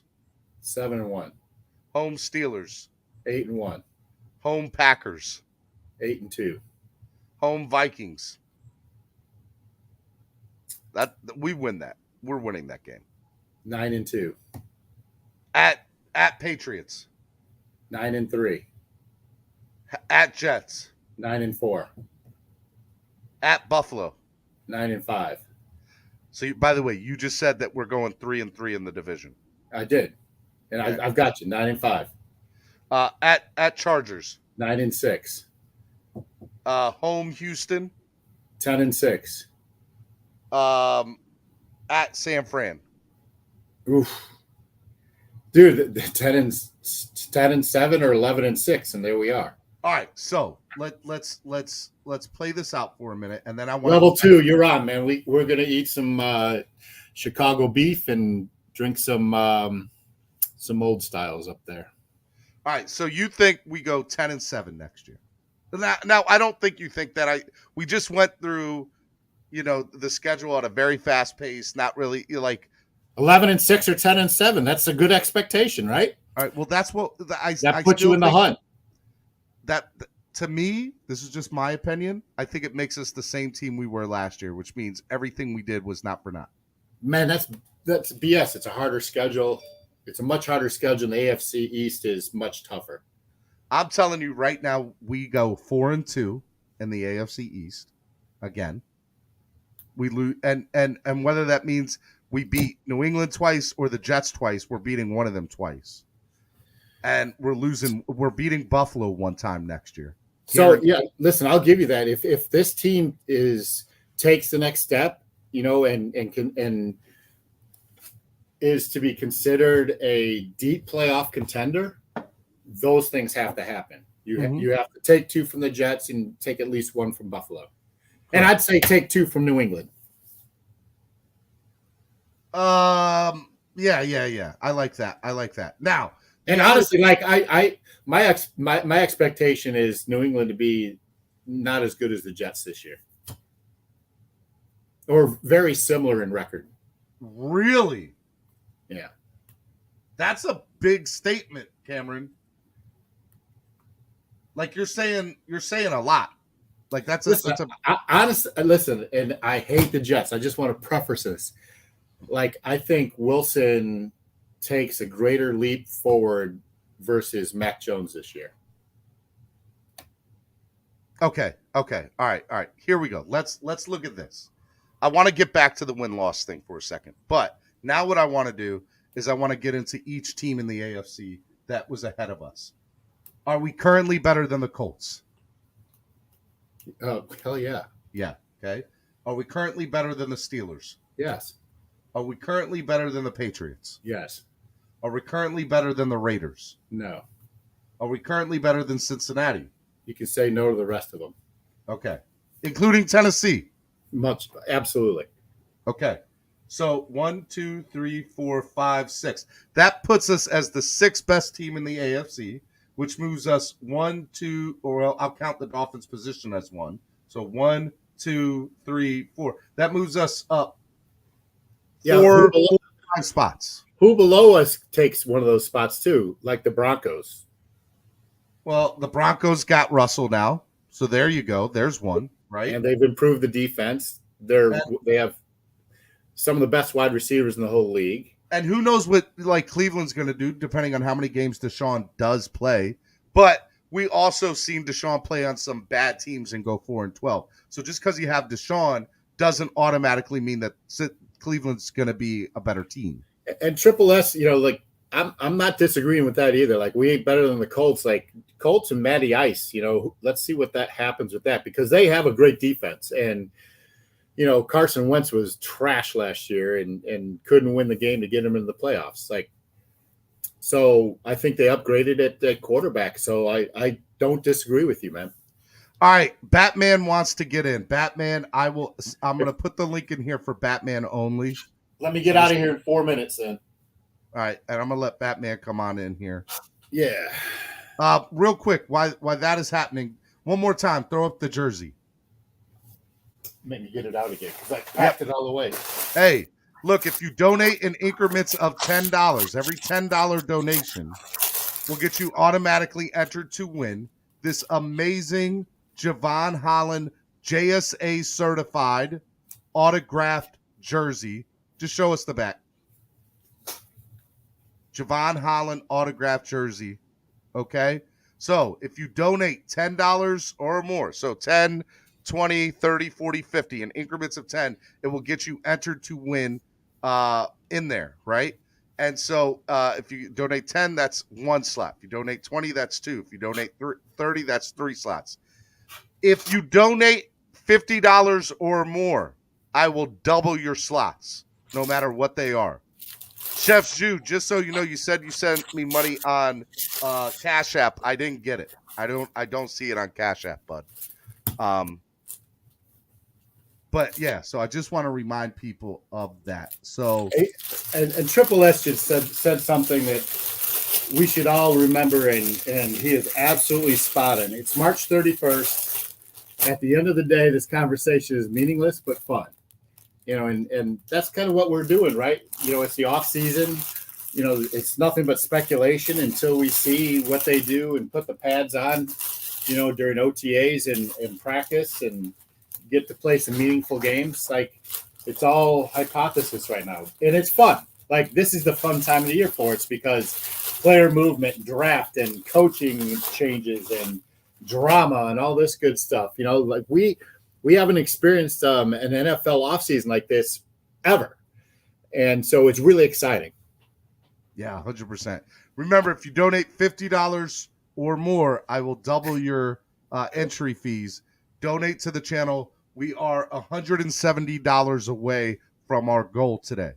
$170 away from our goal. So go ahead and donate. Let's get it in. You have a chance to win a really cool autograph, JSA certified Javon Holland jersey. Let's go. All right, let me go ahead. Real quick, Norkel asks how many of us are going to the draft. It's April 28th through May 3rd, I believe, in Las Vegas. Unfortunately, I won't be able to get there because it's my birthday and my daughter's birthday. And if I told my wife I was going to Vegas for my birthday for the draft, it wouldn't be good. Well, look, I will not be there. Hey, but before I jump, and I told you I'd give you 10 minutes. It's been an hour, so you're welcome. I do want you up here real quick to hear Batman's take and then get out of here. I have Batman in the background. Hey, real quick, significant, like monumental Final Four this weekend with, you know, four of the Duke, most UNC historic, crazy. You know, college basketball teams in our history. Duke, UNC, Villanova. Come on, man. It's crazy. It's crazy. I do know this. A team that has the color blue is going to win the national championship. I'm just throwing that out there. Just a hunch. Just a hunch. A team that has the color blue is going to win the national championship. That's because all teams have the color blue, y'all, just so y'all know if y'all didn't get that joke. All right. Batman, what is up, dude? Good morning, Cameron. Good morning, Steven. How's everybody doing? Good morning, my brother. How you doing? Good. I pulled over real quick just because I put that narrative out. I put that news as far as last week about J.C. Treader, Honey Badger, and the Debo trade, right? Yeah. So I'm here to basically give an update on what's going on. So the Debo trade is officially off the books. Miami gave an offer to San Francisco, which was, again, it was Byron Jones, their first going back. And maybe Baker was involved in the trade last minute and our second next year. But San Francisco feels like they want to keep Debo or they want King's ransom, even if it means more picks. Miami pushed back, said, you know what, we're not doing the deal. We can just get Debo and free agency next year. So San Francisco's feeling a little salty right now. Now, that being said, Honey Badger, he got offered between $5 and $6 million on a one-year deal with Miami. He wants 14. Greer backed out. J.C. Treader is looking between I think he's looking for 11. Miami offered a little bit north of 8 on a one-year deal. Miami backed out. Now, there is one guy. He's definitely still in play. Got a lot of background noise. Like I said, I pulled over. You mentioned his name, and it is Bobby Wagner. Bobby Wagner is seeking about 11 mil. And Miami might even do it. That's exactly what they have right now in cap, and we can still make more cap. So Miami might actually pull that off. And it will be on a one-year deal. But there are some dominoes still in effect. We heard a very slim rumor about Gesicki might be moved before the season starts. And we also heard there's a possibility. Well, as far as what you were saying, Cameron, it's true about Brady building a house. I heard it was like an $18 million on Saturday night. I met the uncle of the guy that was he's in the process of building the house for Brady, and he said it was in the Causeway. So I don't know what area you were mentioning, Cameron, but it is a big house. It's in Indian Creek, and it's just north of Alton Road on Miami Beach, like across the intercoastal from the Fontainebleau Hotel, just for reference sake. Perfect. So, yes, it is true. He is building a house. But to debunk the Brady stuff, Brady isn't coming this year, okay? And that's the only thing I could throw out there. Brady isn't coming out. He's not coming this year. But there's a small chance he might come next season, but we don't know if it's going to be a player or to be in the front office. But he's definitely coming to Miami next year. That's going to happen. But we don't know if it's going to be as a player or front office. But he ain't coming this year. I just want to put that out there from what I've heard. All right. Hey, Batman, I appreciate it, man. Thank you for the update, dude. And that makes sense, right? Like to give, like if this franchise is truly behind Tua and give Tua the opportunity this year. Who knows? And it just doesn't make any sense as far as everything we spoke so high of Tua right now to this point. It would look hypocritical for Miami Dolphins just to pull a left field movie. Batman, let me ask you a question though. Is it?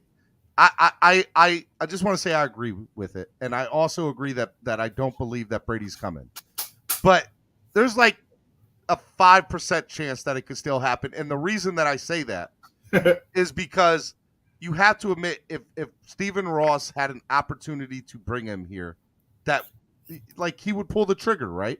Exactly. There's a small chance. There's a very small chance, especially with everything going on with Stephen Ross.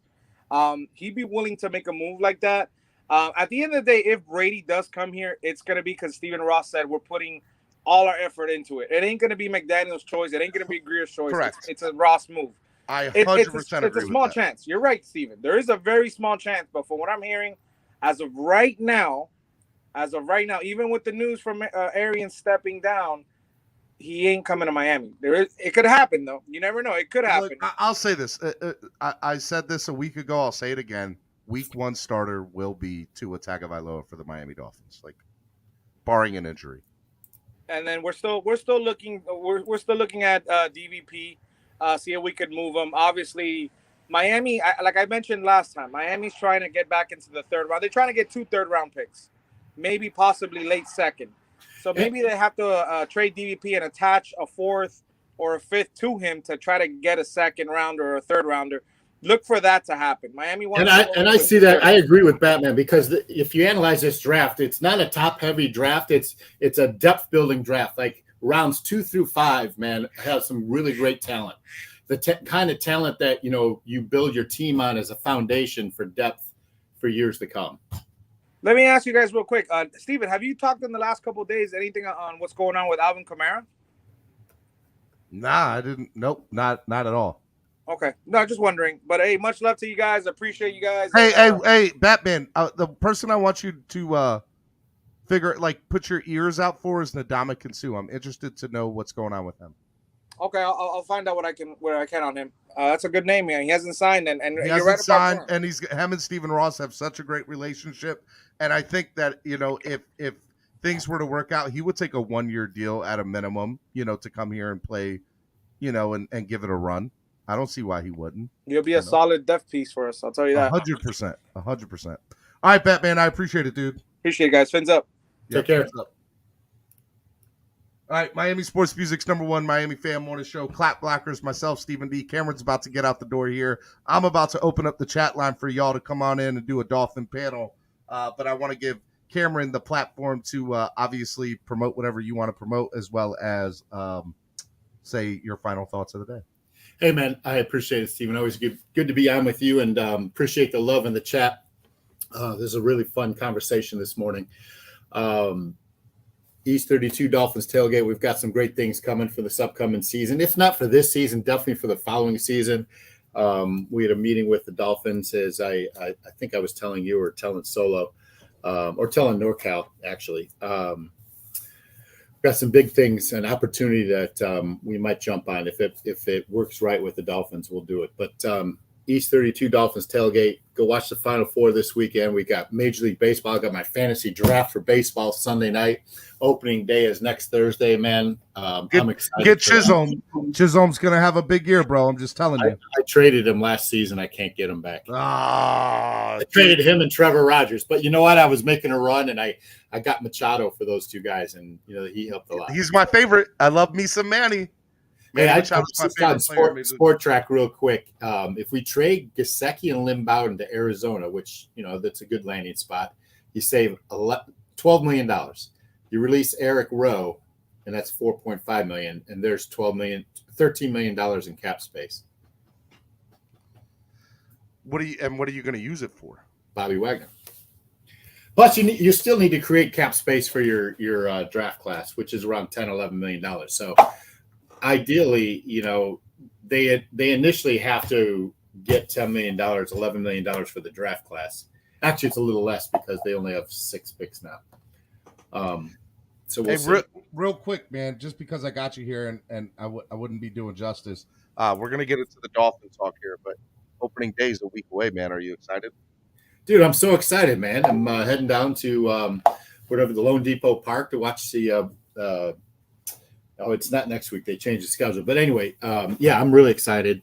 The Marlins are going to be better. The National League East is going to just kill each other all season long. The Mets, I mean, they just look so good. Man, the Mets are the Mets. And listen, the Mets are still the Mets. Just like the Jets. I hate the Mets. But the Phillies are better. Washington has probably arguably the best player in baseball in Soto. They're going to suck this year, but look. The Marlins pitching staff, bro, is going to be lights out. I know. It's going to be exciting to watch. I chat with Xavier so Xavier now is part of the Tampa Bay Rays. Broadcast team. I have the MLB app, and so I was sitting on the couch doing work on my computer, listening to the MLB games, and I just turned on the Tampa Bay game, and all of a sudden, like, I know that voice. So I texted him. I was like, "Are you broadcasting the Tampa Bay Rays game right now?" He said, "I am."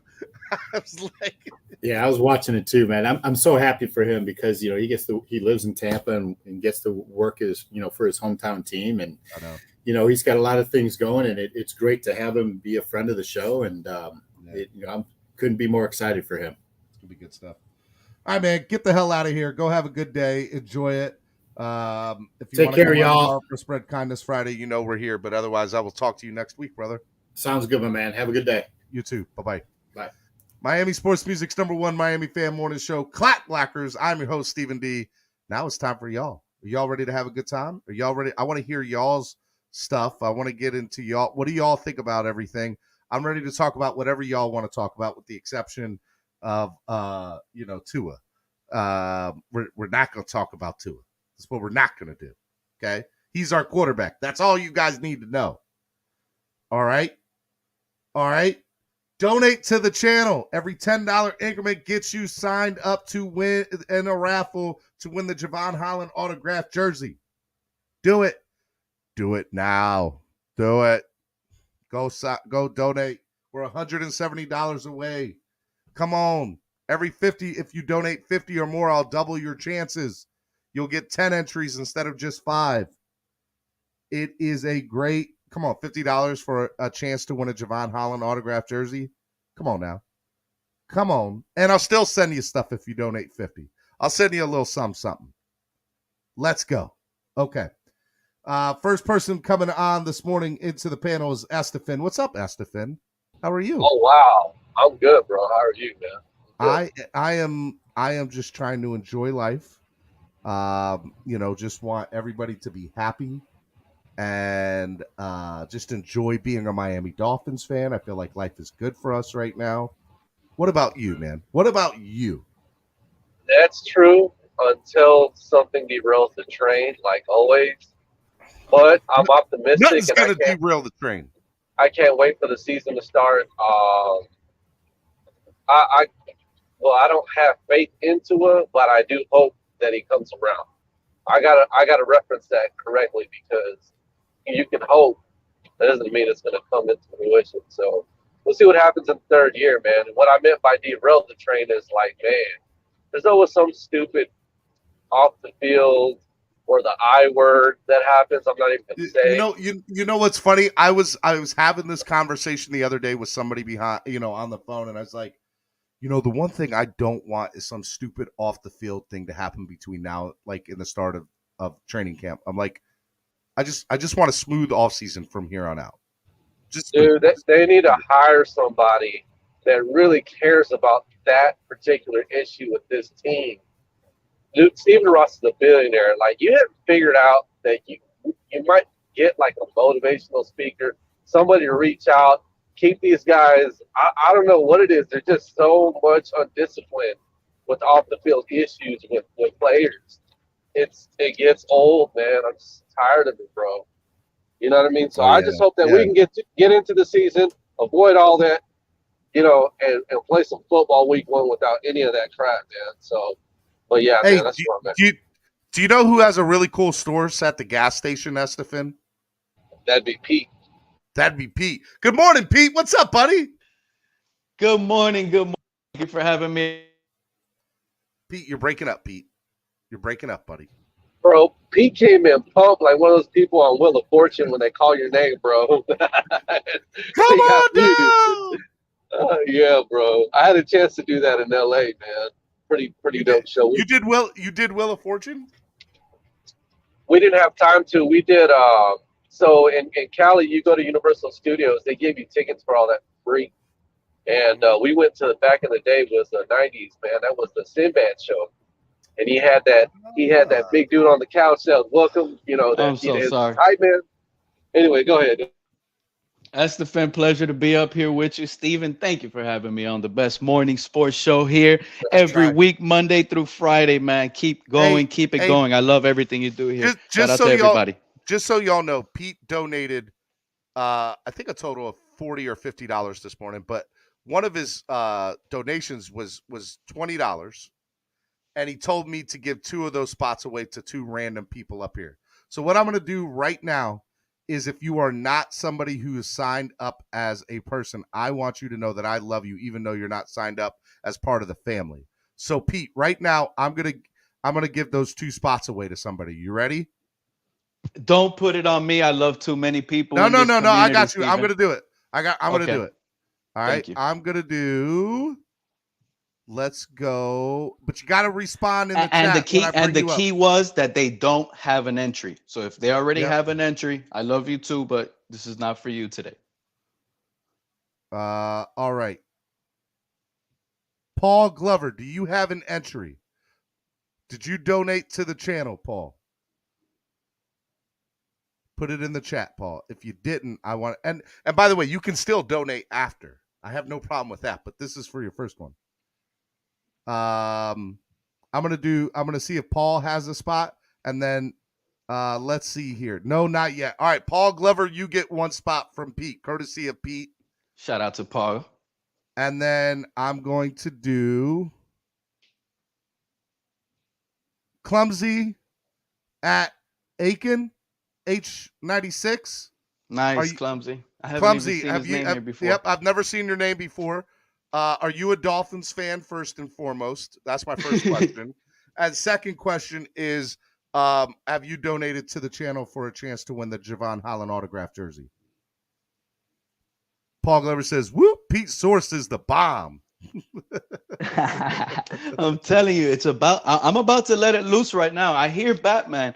I hear his sources. People have sources, but let me tell you about the gas station source. Let me know when you want me to rip, Steven. Yeah. I want to see if Clumsy is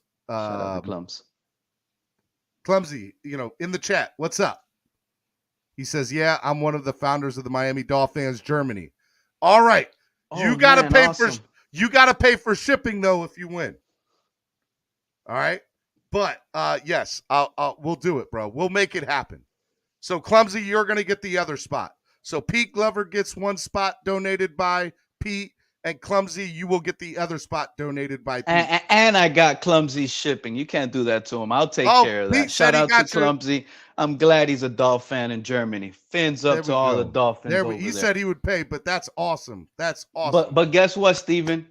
This guy in Germany, he wants to hear what the gas station source is telling me. And a lot of people might not like it, but let me tell you, this is the hottest topic right now. Jalen Waddle, our rookie wide receiver, our most beloved 17. We have not loved 17 here for a long time. Let me tell you, the Packers, the Patriots, the Jaguars, and think about this, the Jets are in play for Jalen Waddle. Those are the 4 teams I'm hearing. There's no way that's happening, Pete. Oh I my love God. you, bro. I know. Remember, it was crazy Pete's hot takes when I told you that the Dolphins were after Deshaun Watson. Nobody believed it until the media started talking about it. Here's the thing, Steven. In a few weeks, the Jalen Waddle movement is going to soar up all the media platforms, and you guys heard it here first. Listen, Jalen Waddle right now is getting too much attention, and it's unreal what I'm hearing. I'm just telling you guys, it's unreal. There's a lot of stuff going on, and people don't want to believe it, but there's a new landscape in Miami, and it's Coach McGenius. He has changed it all. And I just want to bump a narrative, Steven, real quick. Debo to Miami is not even out of the question. Listen to what I'm telling you. I hear you. That would not surprise the Debo to Miami doesn't surprise me. But I think in no way, shape, or form are we getting rid of Waddle like that. The Dolphins love him. He loves the Dolphins. That nothing's happening right now with that at all. At all. The same thing. I know we love this guy, but it's not Miami pushing it. The thing is, it's these teams inquiring and actually offering something like Tyreek Hill. Remember, we overpaid for Tyreek Hill, right? These teams are going to go all in for Waddle right now. Some say, you know, those some are wrong. We did not overpay for that. I'll tell you, I'm part of that some that thinks we overpaid, but now I know why the move was made. It's sometimes I can't even speak because it's so real right now. Cap for Life says, listen to this man. He knows his gas stations. Hey, shout out to Cap because he knows what I'm talking about. I do love. Look, for y'all don't know, Pete is a big part of the morning show, but he has some of the most outrageous takes, and God love him. I love him. I love you, but no way Jalen Waddle's going. Okay, so now can we stick on this topic for a second? Now, let me bring in other Does people. it make sense? Does it make sense, Steven? No, think about it. It doesn't. Think about this. It doesn't at all. You get the number 1 overall pick. For who? There's nobody we even like. Look, let's say last year to get Joe Burrow, how many draft picks would have had cost us to go get Joe Burrow? 3+. Yeah, that's true. We are about to get that number 1 overall pick. And let me tell you what's about to happen. When we do, it's going to be a whirlwind. And guess what's happening? Since the quarterback market is believed to not be great, people are not buying into it. But these 2 quarterbacks, Kenny Pickett or this dude Willis, I like Willis. The guy looks like Malik Willis. He looks like Josh Allen right now, the way he can just move out of the pocket. And I know we saw it in shorts and all of that. Tua can do the same. But you see the difference on the speed and velocity of that ball. That's the key. And if we could get this number 1 overall pick, and they let the scouts do their work with Pickett or Willis, and this actually works out, we have the roster right now in place with Tyreek Hill. We would move Tua. This is what I'm hearing. This is the biggest news on draft day that we're going to do. We will trade Tua on draft day, get Debo, and it's going to be a 3-team trade. Tua is still going to Houston, fellas. Listen to what I'm telling you. He is a Texan. I appreciate you guys. Let everybody up. We could debate it, but hey, I believe that will be the smartest move if they pick that route. But the Packers are in play. They're offering multiple first picks. Aaron Jones, A.J. Dillon is on the table. You guys have no idea what this market is created for the Dolphins right now with Jalen Waddle. Pete, I love you, Pete. I got to get somebody else up here because I can't do it. I can't do it. Let me get Ian Ball. He dropped something. I don't know what it was, but it definitely was not anything I want dropped on me. Hey, if that comes true, real quick, I'll eat my words. I'll eat my words. I will eat my words. We gotta rename Pete the Sorcerer, bro, from all these gas station sources. Von Joe Go said ahead, cocaine is a heck of a drug. Charlie Murphy. All right, Ian It's Bolo. not cocaine. Hey, what's up, everybody? How are you? I'm great, and I had to get on here just to give my 2 cents on these hot takes by Pete. Like, are we kidding? Like, Pete wasn't even the biggest Waddle fan coming out, so I don't take what he says about him seriously. And you're saying that we're going to get the first overall pick and take a quarterback? There's no good quarterback in this draft. That's my point. He's saying I think what he's saying is that we're trading Waddle, who's a base wide receiver. We're getting a quarterback, Pickett or Willis, when no quarterback. And he said, how many picks for Joe Burrow? There's no Joe Burrow in this draft. Next year, everyone is saying there is Aiden Joe Hutchinson is Burrow. going number one overall, and we already got pass rushers. There's comparison of Malik Willis to Josh Allen out there. What will Josh Allen it's go called out? Comparison. Did you watch? What will Malik Josh Willis's Allen tape? out of the draft today? What is he worth? Did you watch Malik Willis's tape? He played at a small school, Liberty. Come on now. No, but he still did good. No, okay, yeah.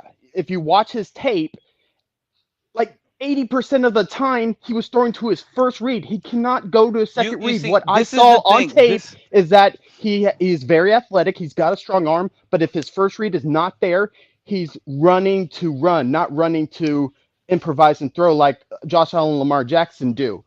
Well, let me bust your bubble. He is very, very raw as a prospect. Very raw. I'm not taking that guy first overall. EM, don't let Pete get under your skin, bro. Don't let him. I'm not letting him get under my skin, but he's saying the stuff about Malik Willis and he hasn't even seen his film.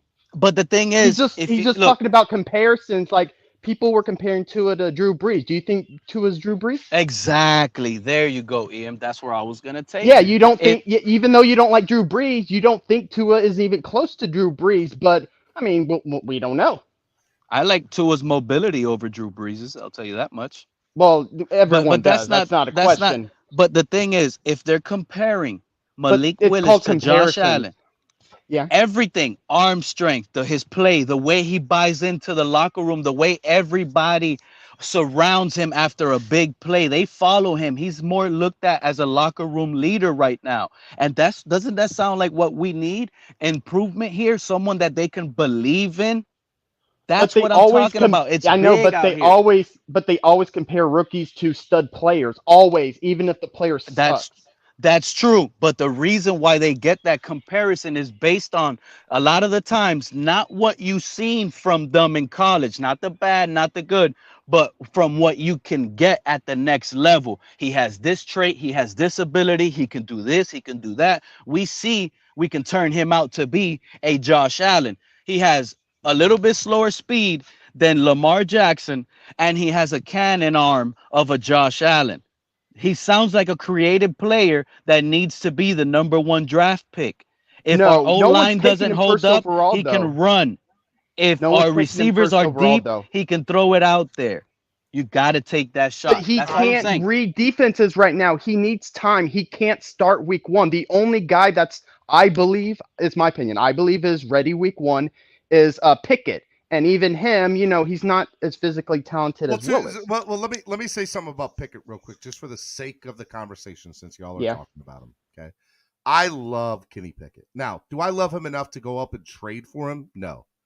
Do I love him enough to think he's better than Tua right now? No, I don't. I think Tua. If somebody said Tua or Pickett right now, and they were both coming out of the draft, I would probably want to choose Pickett over Tua, but that's not the case. We're talking about a man that's year 2 going into year 3, right? And Tua that understands the NFL game, we would hope and will hope that he's not going to make rookie, mistakes. So look, I don't want a rookie quarterback in any way, shape, or form. None. Oh, and Steven, how old is Pickett? I believe he's 24. Isn't he the same age as Tua, or Tua maybe 1 year older than him? Like Pickett is something old, like so he's an old rookie. But exactly. With that being said, and he's not like Joe Burrow. Joe Burrow is an old rookie, but he's not even close to Joe Burrow. But I'm gonna say this: I think Pickett is like, I think he's gonna win some football games in the NFL. He's gonna be a real good quarterback. But I don't love him enough to go out and get him over Tua right now in no way, shape, or form. Now, if we were sitting at 10 overall, we were sitting in the top 10, I think we would at least have the discussion about Pickett. I do. I do think we would. Thank you. But we're not. We're not. And so there's no point. Here's the thing. Pickett, Steven, he actually looks like a little Joe Burrow. He does. He looks like Joe Burrow on the field, if you ask me. And the owner was in love with Joe Burrow. But I don't want to even take it there, because when you really think about it, Malik Willis will be the better pick. Now, let me ask you, since the quarterback market is not that hot and the media is not buying into it. And I just finished telling you the Jets are in play. If they trade both of those first round draft picks to us for Jalen Waddle, we can get a quarterback and a tackle or a wide receiver. This is what I'm trying to explain. Like, I know we don't want to lose Jalen Waddle, all right, so but this move will upgrade our team Pete, immensely. Pete, let me tell you. All right. So number one, just I just want to say that I don't agree with any of your takes, but for the sake of your take, okay, let's put it into fruition. At least for the sake of it. Thank you, Steven. For the sake of the conversation, okay, I will say this. The Dolphins are saving those 2 draft picks for next year's draft because the quarterbacks in that draft class are 10 times better than anybody in this draft class. So just bear with me. Just bear with me, Pete.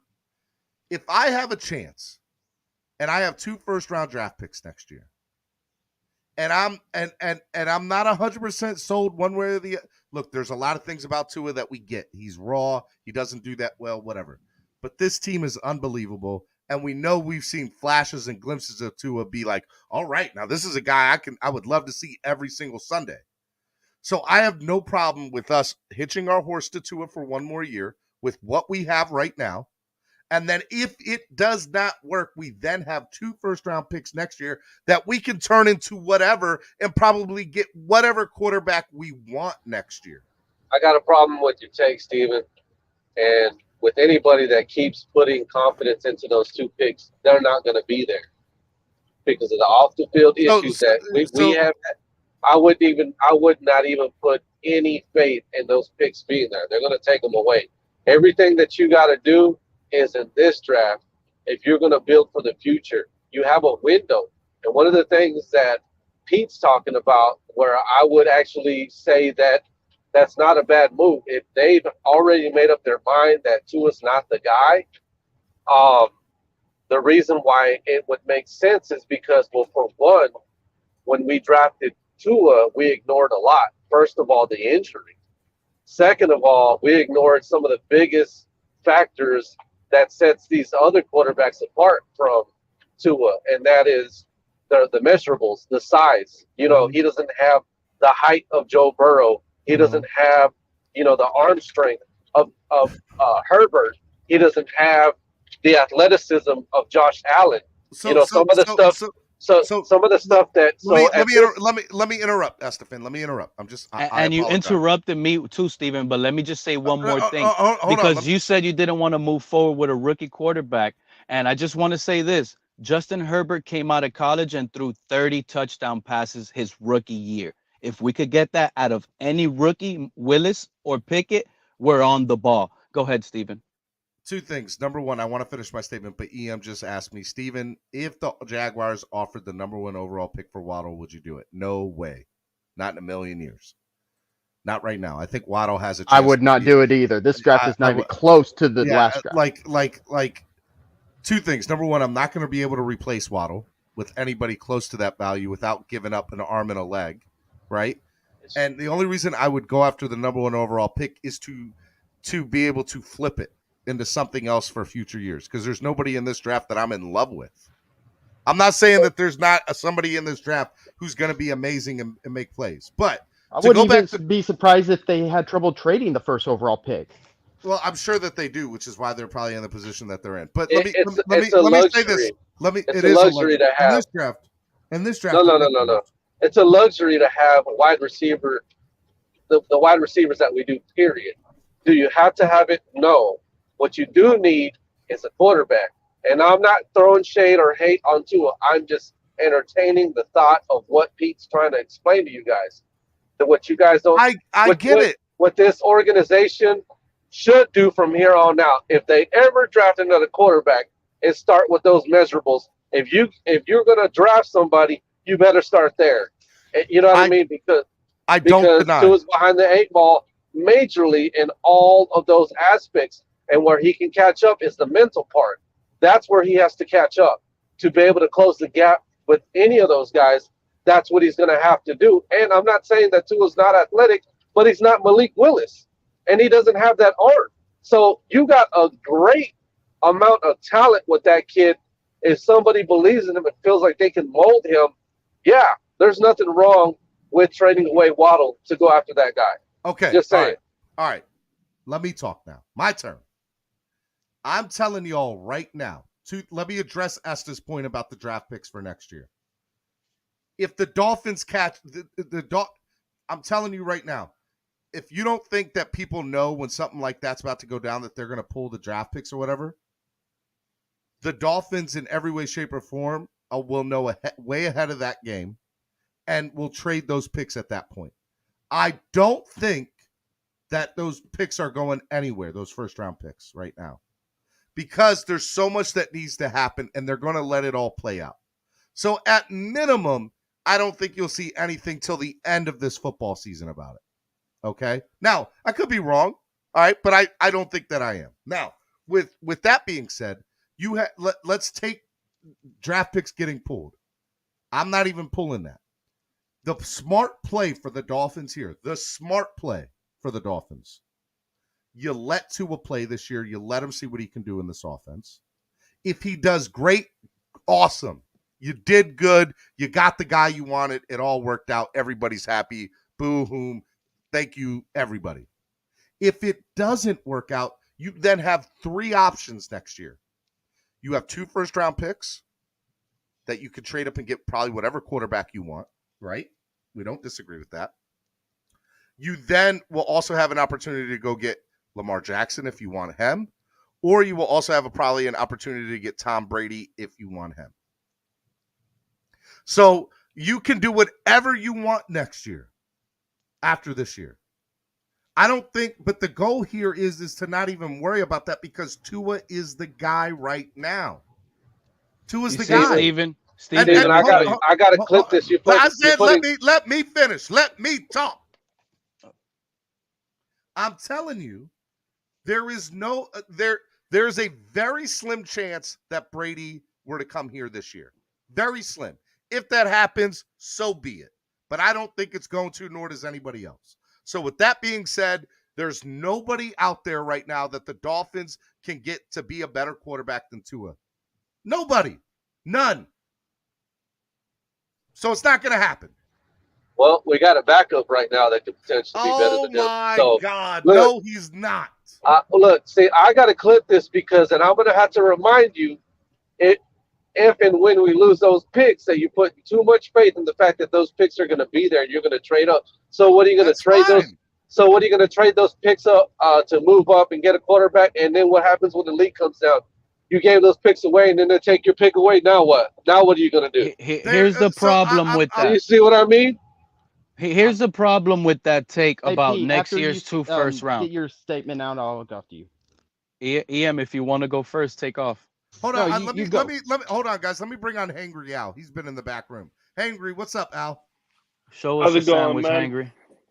Hey, just so y'all know, Hangry Al's got a sub shot at Pembroke Pines. Shout out to Hangry. And Hangry, by the way, was a man of his word. He was giving out free subs when the trade went down for the Tyreek Hill because I saw Miss Finns tag me on social media that she went out and got a free sub that day when Tyreek Hill trade went down. So I just want to say, Hangry Hell's the man. Go check him out, Pembroke Pines. Go ahead, Hangry. What do you want to say? Bro, that ain't happening, especially interdivision.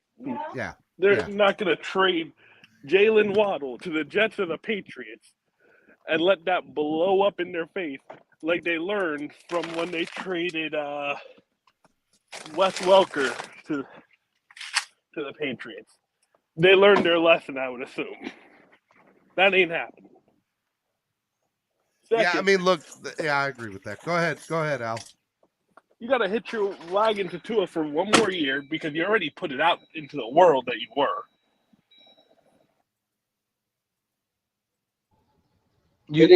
Cliff Kingsbury did the same thing with Josh Rosen. They got rid of him. And thank you. And they did the same about Russell Wilson. And it just continues that because you guys got to remember, at the time they're asked the question, they're on the team. They're not going to say, yeah, I want this guy out of here. Remember when the Texans in the beginning were saying, We're working hard, doing the most we can to retain our franchise quarterback in Deshaun Watson. Remember, at the time, they have to say that. But at the end, when the deal goes down, that's when they say their part. Oh, well, look, we got 4 first-round draft picks for Jalen Waddle, or we got the #1 draft pick for Jalen Waddle. This was too hard to pass up. We see Malik Willis as the next Josh Allen. We need that type of quarterback if we want to stay competitive in this division against Josh Allen. You get what I'm saying? They will use that. And that's what I believe is best for the Dolphins organization, to make that move. I don't just want to continue hearing the rumor. I actually want to start seeing action right now by this organization and this regime. Because, Steven, you keep saying 2 first-round picks next year, blah, blah, blah. But that's another wasted year. Hear me out now. The strength of this team right now is 2 cornerbacks and the 2 receivers we have, right? You cannot gamble all of that because, number one, you need the quarterback to put points on the board early and often for that secondary to do their damage that you're investing on. And if we continue to not score points with Tua and this offense, we're just wasting careers here. And if we go into next year, Steven, thinking about moving on because we found out Tua's not it and because we have 2 draft picks, players by that time, mid-season, imploded. Locker room was affected. Everybody starts calling everybody out. People don't want to be here in the new regime now. They didn't believe in you, coach. You wasted a year. You think I'm going to believe in you now with this rookie quarterback? No. Trade me. Cut me. Please send me to a contender. That's what the best players on this team will do if you decide to stick with Tua, and chances are he is not going to work out. All right. Now I got something to say. Okay. I thought of this exactly as soon as the Tyreek Hill trade happened, and I thought of you, Pete, and you, Esta. Pete left. Okay, so hear me out, and if you or Pete disagree with me, then just let me know. But I believe that as soon as the Tyreek Hill trade happened, Pete and Esta were shook in their boots. They were like, oh my gosh, we got all these weapons for Tua. What if Tua works out with all these weapons, then we'll be wrong about Tua? So y'all rather be more right and than wrong. And I got a response. So you want to? Okay. I got a response. I know. EM, let me interrupt. So I'll speak for Estefan and Pete. All Pete has outrageously wild takes, and I'll be perfectly honest and say that 90% of them I do not agree with. But what I will say is, I think that to make a statement that somebody, at least Pete, I'm just going to call Pete and Esta because I know them personally, to say that they'd rather be right than the Dolphins win is wrong. Esta and Pete would rather be wrong and the Dolphins win any day of the week. No, I'm not. No, I never said. I never added that the Dolphins would lose. I'm saying that they would. Right. They really want to be right about Tua being bad. That's why they want Bridgewater in. They want Bridgewater in and the Dolphins to win because Bridgewater won with this team. Esther, let me ask you a question. That's what I feel. Esther, let me ask you a question, Estefan. But I'm sure if we win, then they could care less. But hold on, Esther. I'm gonna play your theory out, EM. Esther, let me ask you a question. Would you rather the Dolphins win with Tua, or would you rather the Dolphins win with Bridgewater? Go ahead, Estefan. I don't care who it is. That's the answer I was looking for. I want to win. And that's fair. What the narrative I try to, not the narrative, but the thought that I try to put out there in the Dolphin verse is to allow yourself to actually do whatever it takes to win. It doesn't matter what personnel is on the field. I don't care if it's Honey Badger. I don't care if it's, Eric Rowe. I don't care who we put at strong safety. I want the better guy in there that's going to help us win. Brandon Jones. Doesn't matter. It doesn't just have to be the quarterback position. My problem with a lot of our fan base is they just say they go all in on one guy, and what sucks is if you go all in on one guy instead of having the mentality that you'll do whatever it takes to win. That's when you feel bad about your feelings and your takes. I don't care. I want to win. And Esther, I will just say from that standpoint, a little bit of where I'll disagree with it is, I also understand as a fan that our wagon is hitched to Tua, good, bad, or indifferent. Okay, whether you like it or not, that's what the deal is. So I just don't think that's the case. In my opinion, the reason why I give that so much. And you know what, Estefan, that's fine. Yeah. You and I can have different opinions. I think that they brought in Bridgewater to have a capable backup to come in here for 3 or 4 games if Tua gets hurt and be competitive and win some games. Well, let's give the people something different here, because you've given your take on this, and so have I, and so they've all heard this. But the reason why I feel that way is because when you add McDaniel to this, that guy's actually responsible. He signed up for it. It's his job to evaluate his players.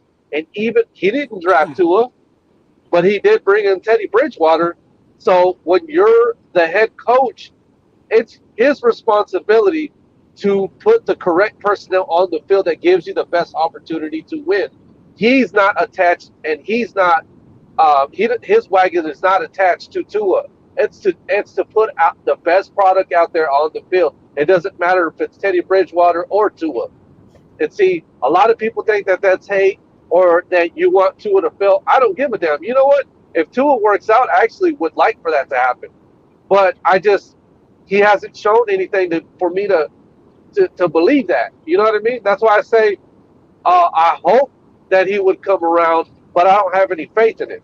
From what I've seen. That's totally fair. I agree. That's fair. Real quick, Mauricio, I don't know what the conversation is. I just ask Stephen D.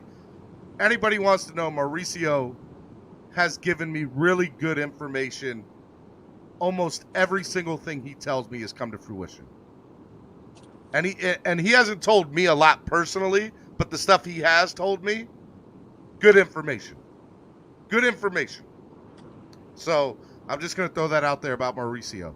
All right, let me bring in some other people. I got some big background noise. I think it's angry. I'm just going to put you on mute. My bad, man. No, you're fine. I'm just going to put you on mute there for a second. All right, let me bring in Cap for life. He's been waiting. What's up, Cap? Hey, good morning. Good morning. How are you? How are you, Cap? What's up, buddy? Morning, Cap.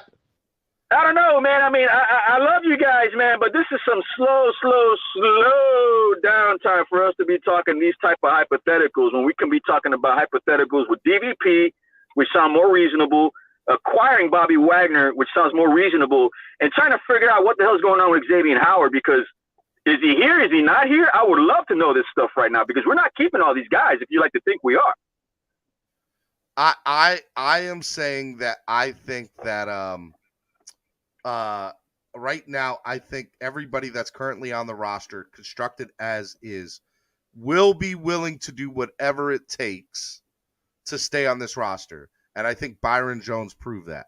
So if Byron Jones was willing to restructure, I think everybody else will be. There are people like X that has an ego that wants to get his money. Don't get it twisted.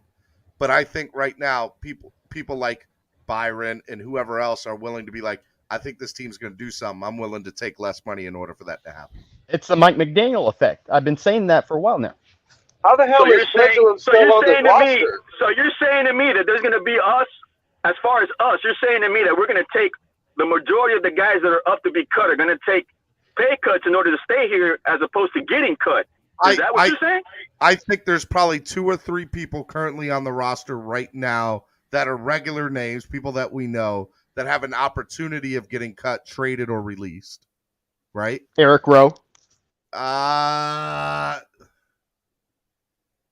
If that happens, he's a cap casualty, nothing else. Not because he's not good enough. I know, but he could do a small restructure, just a little bit money. Whoever said that McDaniel effect, McDaniel just got here. This plan was just implemented already for almost 3 years, so I don't want to hear that McDaniel's effect. You guys have put too much pressure on that. I don't think McDaniel has an effect, and I put that in quotations yet. But what I will say is I think McDaniel is somebody that the players like so far. But 2 things. They haven't had any real OTAs or training camp or anything with him yet, so you can't quite say that yet. What I think is the players see what the team is willing to do right now. By going out and getting a Tyreek Hill, by seeing Byron restructured, by seeing them bring in Teron Armstead, and by seeing how the cap is set up, they know that all these guys that they brought in, I mean, look, Tyreek Hill's making $6 million this year. So it's tough for you as a player who's not as good as Tyreek Hill to go up and be like, I want X amount of dollars. Well, bro, come on. Tyreek took Hill less money this year for the simple fact so that – now, don't get it wrong. Tyreek got, the way it was structured, he got a huge signing bonus. So he still got his money. But I think the Dolphins would be willing to do that too if that person is good. So, again, you got to remember, the cap is I don't like saying it, but I get why people say it. It's not a real thing. You can maneuver it and calculate it any way you want to make it to your bet. To be able to make from what you're saying, Steven, the way they're maneuvering right now, it feels like they're if they're saving up on what Byron Jones just did, and you're saying pretty much that the guys we're keeping are willing to take pay cuts.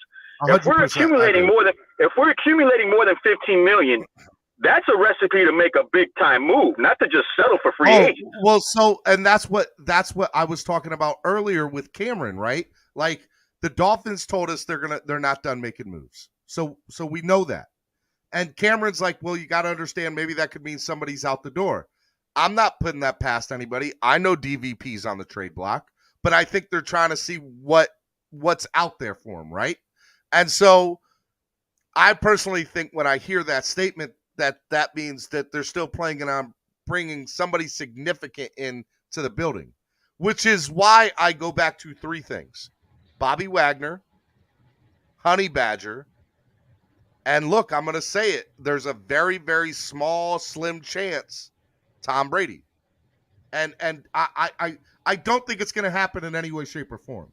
But it would not surprise me if it happens because this team's already showed me what they're willing to do. They went out and made that trade for Tyreek, and they did it with class. And they, in my opinion, didn't have to give up a lot. And they got him for $6 million this year. I think everything that they've done up until this point was smart. Oh, yeah. Where they filled in the running back room, and we went and got Tyreek and got two offensive linemen. I think the no-brainer move, in my opinion, I know you brought up the Brady thing. That's not even on my radar.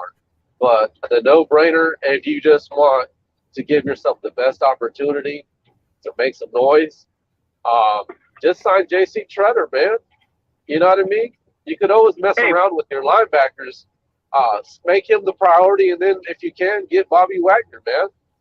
What video are you talking about? No brainers, man. What video are you guys talking about with him? I heard something yesterday about a video with Tom Brady doing something or posting something. So on Tom Brady's TikTok, he posted a video of Jalen Waddle and Tyreek Hill and their 40-yard times. And then he made the joke about his family doing it, that altogether it would add up to their 40 times, right? But there's two things. Number one, why make a video about a Jalen Waddle and Tyreek Hill when they're not on your team? Number two, in the back of the video, there's a painting, and that painting has aqua green and orange. It's got Dolphins colors in the back of that painting. So, look. That's legit. This is legit. Well, look, I'll say this. It's a breadcrumb. Now, I do think that Tom Brady is, I use this in quotations, classy enough to just screw with us. I don't put that past him. Like, I think he would totally do that. But I also think there's something to the Bruce Arians thing of him getting fired, or not getting fired, but stepping down and retiring, right? So I look at that as one of two things. Either he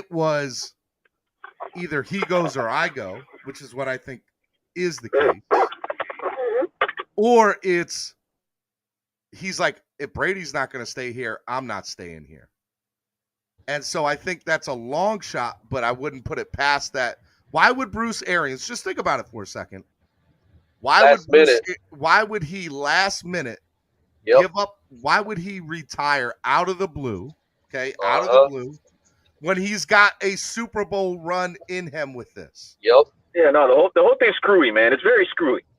Now you can make the argument that he really loves his coaching staff and wants to set up his coaching staff for success for life after him, which is why he moved to the front office so he still gets a Super Bowl ring if they win, and vice versa. But I'm telling you, I really think when it's all said and done, that what you will see is I think Brady plays in Tampa next year, and I think that I think when it's all said and done, Brady's just trolling us. But it is a breadcrumb, and I do think you have to take a 0.02% stock in it out of 100. Right now, Dolphin fans don't want to entertain Brady to Miami because Tua's on the team. But hey, man, what if everybody just got on board with the idea? I don't think it's. Look, here's what I want. I'm telling you, if it doesn't happen this week, it's not happening at all. Because the last thing they're going to do is have to deal with the Deshaun Watson conversation mess for the entire year. And they already have come out publicly and said Tua's the guy for this year, which I totally agree that they are. But I don't put it past Stephen Ross that if the opportunity presented itself, that he wouldn't pull the trigger for it. He would do it in a minute. If we got Brady for, dang, he was still playing at a high level last year. He was an MVP. Brady, he was an MVP. He was an MVP. Man, But with that being said, Estefan, I don't want to entertain the conversation too much because it's highly unlikely that it happens. I'm not saying it's not going to happen. Yeah, it's just highly unlikely. And I'll tell you, after this week, I'm not even going to talk about it at all because I know for a fact the last thing the Dolphins are going to do is do what they did to Tua last year. They're not making that same mistake again. Yeah, they gotta conduct themselves a little bit better in that department. The fact that they let everything get out and it was public knowledge twice that they were trying to make moves for Deshaun. Man. All right, let me bring out some other people into the back room from the back room here. Mauricio, what is up, brother? What is up, bro? What's going on, fellas? How we doing this afternoon? How are you, man? What's up? I see you in the back room going crazy with people. Check it out. I'm gonna kill this Tom Brady stuff right now. All right. There's a reason why Bruce Arenas, whatever the hell you want to call his name, stepped down. Arians. All right. It was either gonna be him or Brady. They were not gonna coexist together. Isn't that what I just said? That's the more likely scenario of what the deal was. The whole thing with Tom Brady. Wanted Brady back. I don't get that. Didn't Arians want Brady back? Arians and Brady don't get along. They were beefing. Why would he come back? Why he came back? Why he came back? Because he knew if he knew, it's been talked about it. He knew if he was going to come back, that Todd Bowles was going to get the head coaching job. It was already discussed. Things already was discussed behind the scenes. And let me add something real quick. I don't mean to cut you off. Brady's just so far along mentally in the game with what he knows. He doesn't really need Arians for the offense. 100%. Tom Brady can go out there and tell everybody, line everybody up. He does. Just to let you know, Tom Brady loves Brian Leftwich. He loves him. Which, by the way, I will admit that I was a little surprised that Leftwich wasn't named the head coach. Yeah, me too. But with that being said, Bowles deserves it more than Leftwich. Well, the reason why they went with Bowles because he has experience as being a head coach already. Correct. You know what I'm saying? So they went with the guy with the more experience. But like I said, the Tom Brady situation, he's not coming to Miami. I've double, triple, quadruple checked. There's no way he's coming to Miami. It's not happening. The only way he will come to Miami, it would be in an ownership role, and that's going to be next year after he retires. I don't want to say I 100% agree with you, but I think 99.9% you're 100%. Yeah, no, we all know that already. We all know that. But as far as like a coach quitting to take a front office job, I mean, when everybody here knows that he loves Leftwich, but Leftwich is not getting promoted. So Cap for Life, just put this into perspective. You have a relationship with the owner. The owner likes Arians, but the owner also wants to win a Super Bowl. I'm sure the conversation was, hey, you either choose me or you choose Arians. That was Brady. Brady said, you either choose me or you choose Arians, right? He said, I'll retire if it's that. He retired. The moment he retired, Tampa knew that he wasn't bluffing no more. So then the conversation between Arians and ownership of Tampa said, we need like there's no other quarterback that we're going to get that's going to be comparable. We need Tom Brady back in order to do this. Okay, well, I don't want to get fired. I don't want to leave, and I don't want you to leave. What we'll do is we'll move you into the front office. You'll spend a year or two there.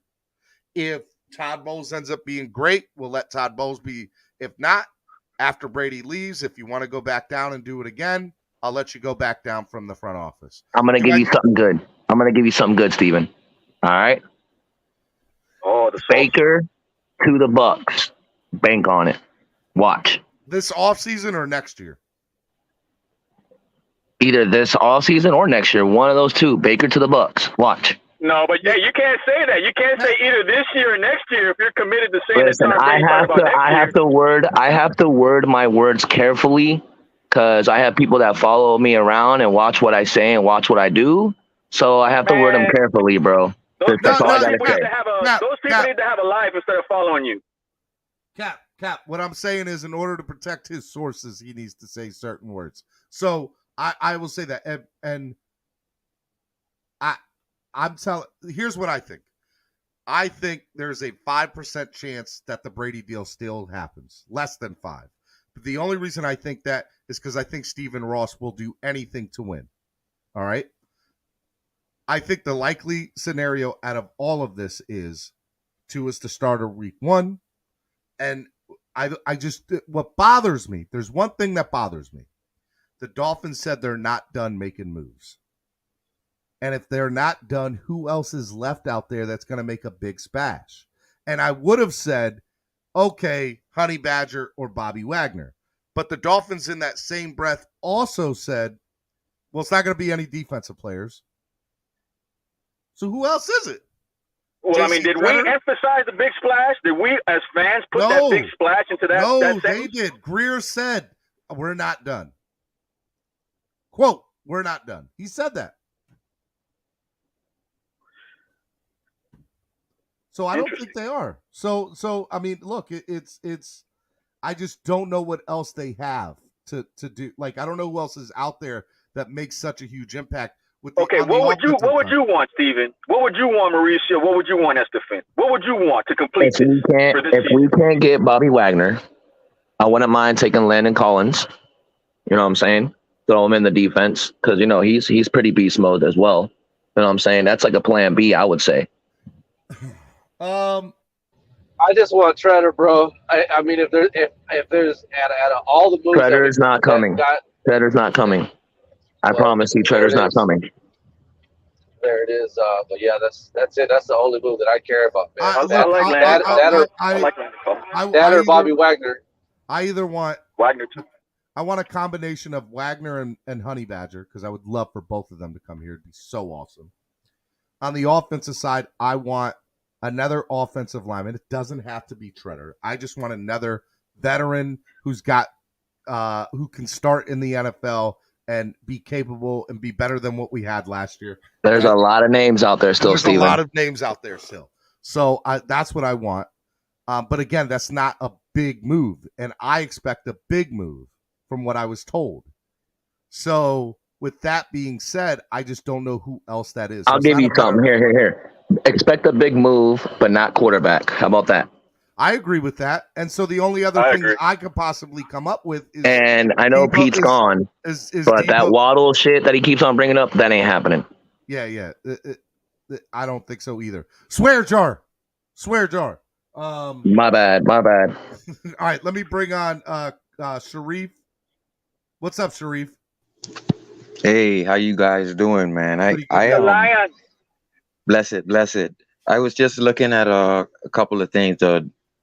Particularly the context is we're not stopping the run like how we think we are.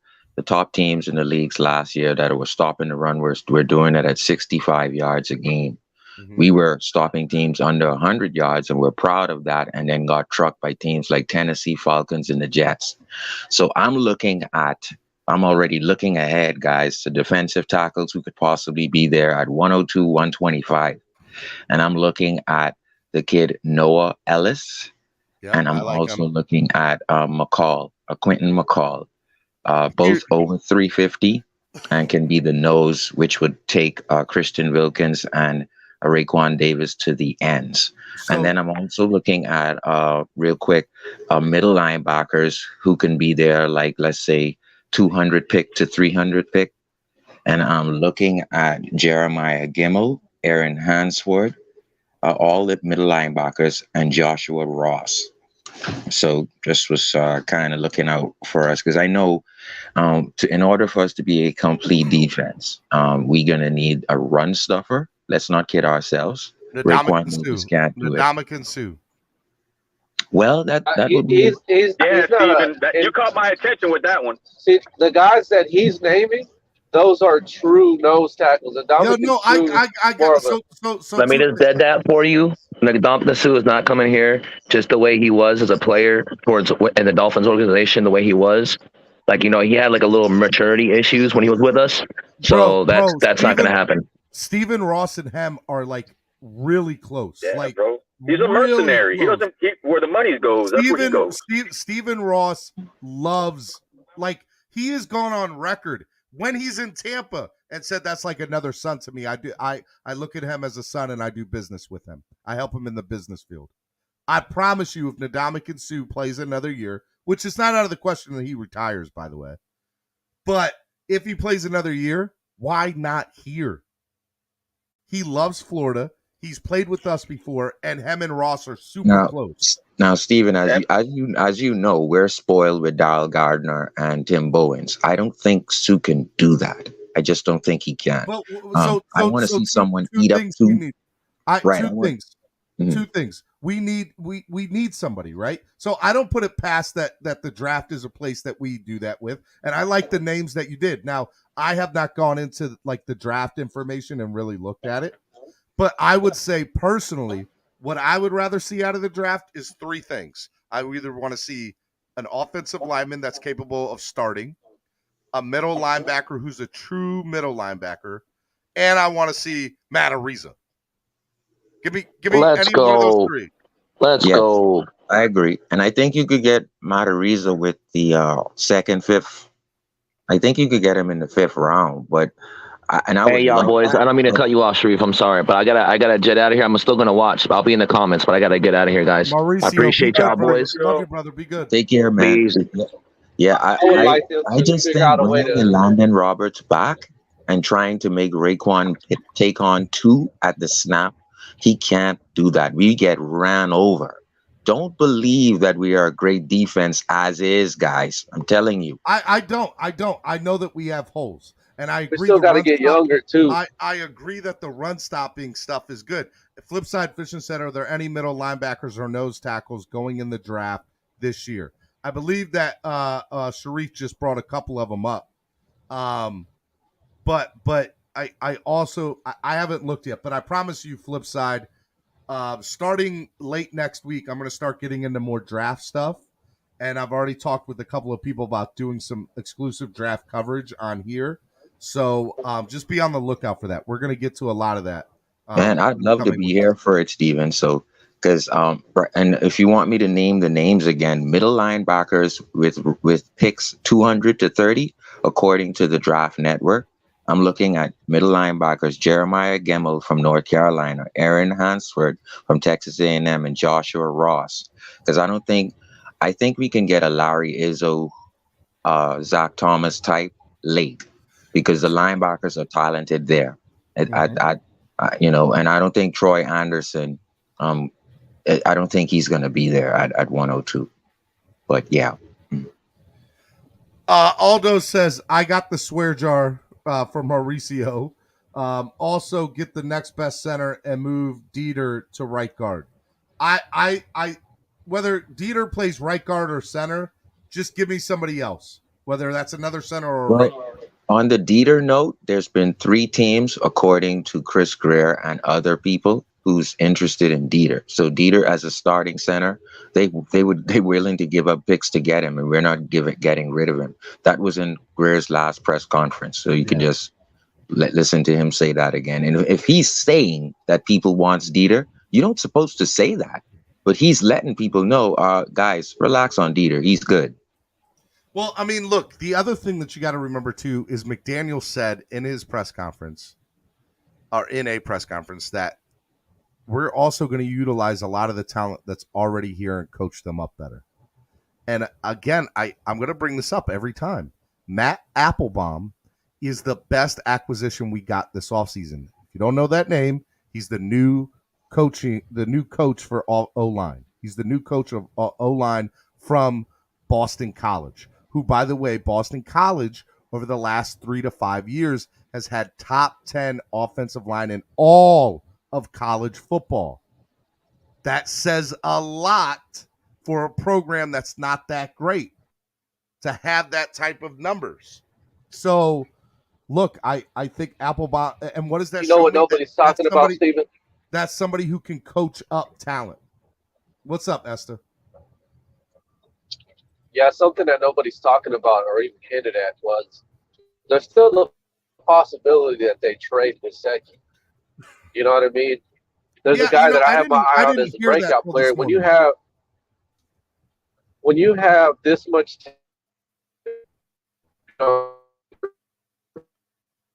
You're breaking up, Estefan. Yeah, you're breaking up, right Estefan. now that nobody's talking about. And the guy that I always go. Can you hear me now? We can hear you now. Can you hear me now? Can hear you now. Good. Okay, so the guy that the guy I have on my radar as breaking out next year, it would be Hunter Long, and part of that reason is because of you keep on bringing up Applebaum. Well, that was his coach when he was in college. You know what I mean? So I think that guy's going to have a breakout season this year for us, and I think that they might actually think about trading Gesicki. You know what I mean? They tag and trade all the time. So. I honestly did not hear that until this morning with Cam, and I'm going to do more research into it just to see the reality of that. But Stephen, let's factor in a couple things, right? Flores like his 5 tight ends. McDaniel is not that type of guy. We have Shaheen and Long, so with Shaheen, Smythe, and Long, we can go into the season fine. The thing is, you got 4. That 4th is Gesicki, and you got Seath and Cathan. So that you have 6. We got to get rid of at least 2 before camp starts. So Gesicki could bring back, let's say, 2 4th rounds or 2 3rd rounds, or I can see that happening. And we still are good with Shaheen, Long, and Smythe. We still good at blocking with Shaheen, Smythe, and Long alone. I'll say this: I think the tight ends next year are Gesicki, Durham Smythe, Hunter Long, and Seath and Carter. I think those 4 guys next year are the tight ends next year. So that means we'll cut Shaheen. I don't think Shaheen makes it. Okay, so the way that I feel about Eichenberg in this offense, I just feel like he doesn't fit the scheme. I kind of feel that way about Gesicki because I've seen this Coach McDaniel, literally talk about guys getting to the second level and blocking. And Gesicki don't do that. And I've seen him emphasize that in the film room. So I could see him with Gesicki being in the league this long. What is he going into his 5th year? Yeah. And him still not doing that. Or not being good at it, I could see them. I mean, you could always coach him up, but I could see them just moving on from it, to be honest. Miami Sports Music's #1 Miami fan morning show. Clap Blockers. I'm your host, Stephen D. We're having a Dolphin panel. I'm going to bring in a couple of other people here in a second. Want to remind you all to hit that like button if you haven't done so already. We're only at 78 likes. 125 of y'all are in the room. Hit the like button. Also, donate to the channel. Every $10 donation for the rest of the day, goes towards winning this autographed Javon Holland jersey. It's orange here. It's actually a green one or aqua one that we're going to be giving away. But it comes with a JSA certification. And so if you donate $50 or more, I will double your entries into the raffle. So every $10 increment is a entry into the raffle. So if you donate 10, that's 1. If you donate 20, that's 2. If you donate 30, that's 3. If you donate 50, I'm going to give you 10 entries. We are $155 away from hitting our goal today. So, or for the month, really. So, $150 more donating to the channel today. If you donate, if I get 3 people to donate 50, there you go. That's 20, 40, 60 entries right there. So let's go donate to the channel. If you donate 50, I'll also send you a little bit of swag too. It'll just be some small stuff, stickers, no matter what. But yeah, donate to the channel, help the channel grow. That's courtesy of ZSM Sports, Zachary Ever. Awesome guy. Make sure you go check that out. All right, let me bring in somebody else to the panel here. Crypto, what's up, Crypto? Hey, what's going on, Steven? What's happening? What's going on, man? Sorry for leaving you in the back. I'll wait. Man. No, it's cool. Hey, what's going on, everybody? What's going on, Sharif? I was going to check in with you, Sharif, on the status of the 7-year plan. Is it looking all right? I think Greer's he's not patient anymore. Okay. He's impatient. I figure he'll be losing his patience. He's shorting that plan with all these new additions and everything. So what's the deal with the Tom Brady breadcrumbs I'm waking up to this morning? Is Tom Brady trolling us? So what's the deal with that? We already discussed it multiple times this morning, but what I'll say is my thought of it is there's a 5% chance it happens, but it's very unlikely. I think it's more likely he's trolling us. But if it was true, let's say if it was the other way around, if it was 95% chance, do you think that will be setting off alarm bells with the Tuanon crowd and everybody that supports him? I think personally, this is my thoughts of it, that most people would be happy no matter what way it is. Whether we keep, I would think so, because I think all of us just want to win, bro. We just want to win. So yeah, at this stage, yeah, we will be that quarterback away from winning it all. I would changed be to the odds dramatically. Look, Crypto, I would be to the point now, if something like that were to happen, I would laugh my ass off. But I'm the bigger person, bro. I don't have a brigade of people trying to go after other certain individuals if things don't go their way, man. Like at the end of the day, bro, like I always say this, man, it's about the logo, bro. It's about us, bro. And nobody else gonna look out more than us. But what I will also say, that's true. Crypto, if I was a betting man, which I am not, but if I was, I mean, Tua Tagovailoa is going to be the week 1 starter, barring an injury for the Miami Dolphins. Like that. Of course. That's what they're fixed on. Yeah, that's what they're fixed on. Year 3. But it's year 3. We all say year 3, right? But don't be surprised, Crypto. Nobody should be surprised if they end up pulling off the trade for Brady, because Stephen Ross wants him bad. Exactly. Right. You should, at the same time, you shouldn't be surprised, because Steve Ross getting impatient. They don't have a pair of melons like that to do that type of move, bro. They don't. They want to keep it so PR right now because they're under the microscope. I mean, if they did it, I'd be, hey, man, like, hey, they're doing it. Let's go for it. I'm all with it. But they don't have the cojones to do that. Yeah, but I'm not a gambling man Brady either. Will bring that much circus up. I don't know if that'll be too much of a circus if you bring Brady in because of what he's accomplished. It would be a total. It would be a total you know what show. Like it would be. 100%. But if you really how can Brady bring a shit show if it's a winning? Right. Brady would just say, "Look at my trophy case," and he'll just shut that up. Two things. I say that with the intention of that it would be a 3-ring circus here. Like it would be absolutely insane. And if that were to happen, like here, it's funny. We talk about the breadcrumbs. Steven, right? What is it now? What do you think it is now? Yeah, but how exactly? It can't get no worse than what it is now. No, that's true. Circus. That's true. You're 100% correct about that. But you also have to figure if that happens, right? I'm telling you, there's people that come with him. Gronk comes I gotta with tell him. y'all something.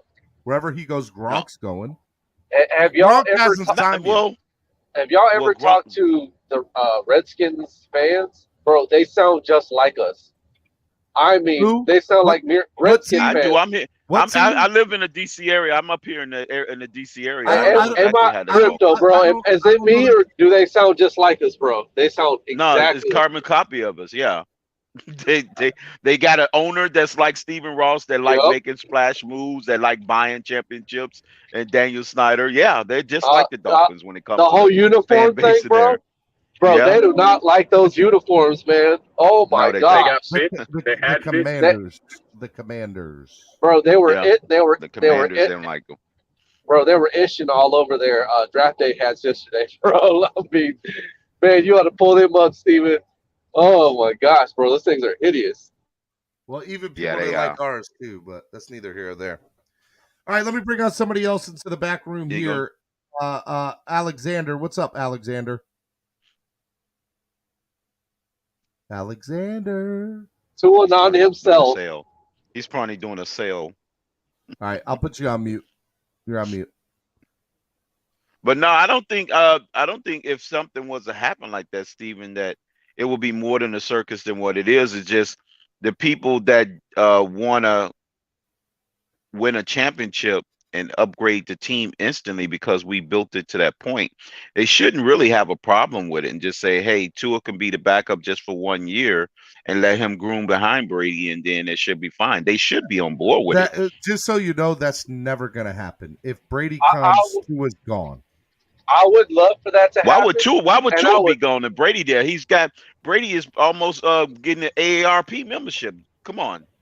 He'll be still here. Membership. I got to say, man, I would love for that move to happen because you would have, hope of actually competing for a title. But, I mean, when you have Tua, he hasn't been Alabama Tua. I got to be honest. I don't see that guy. You know what I mean? The guy that's, real quick in the pocket with his feet. But they're trying to recreate that by giving him all these weapons.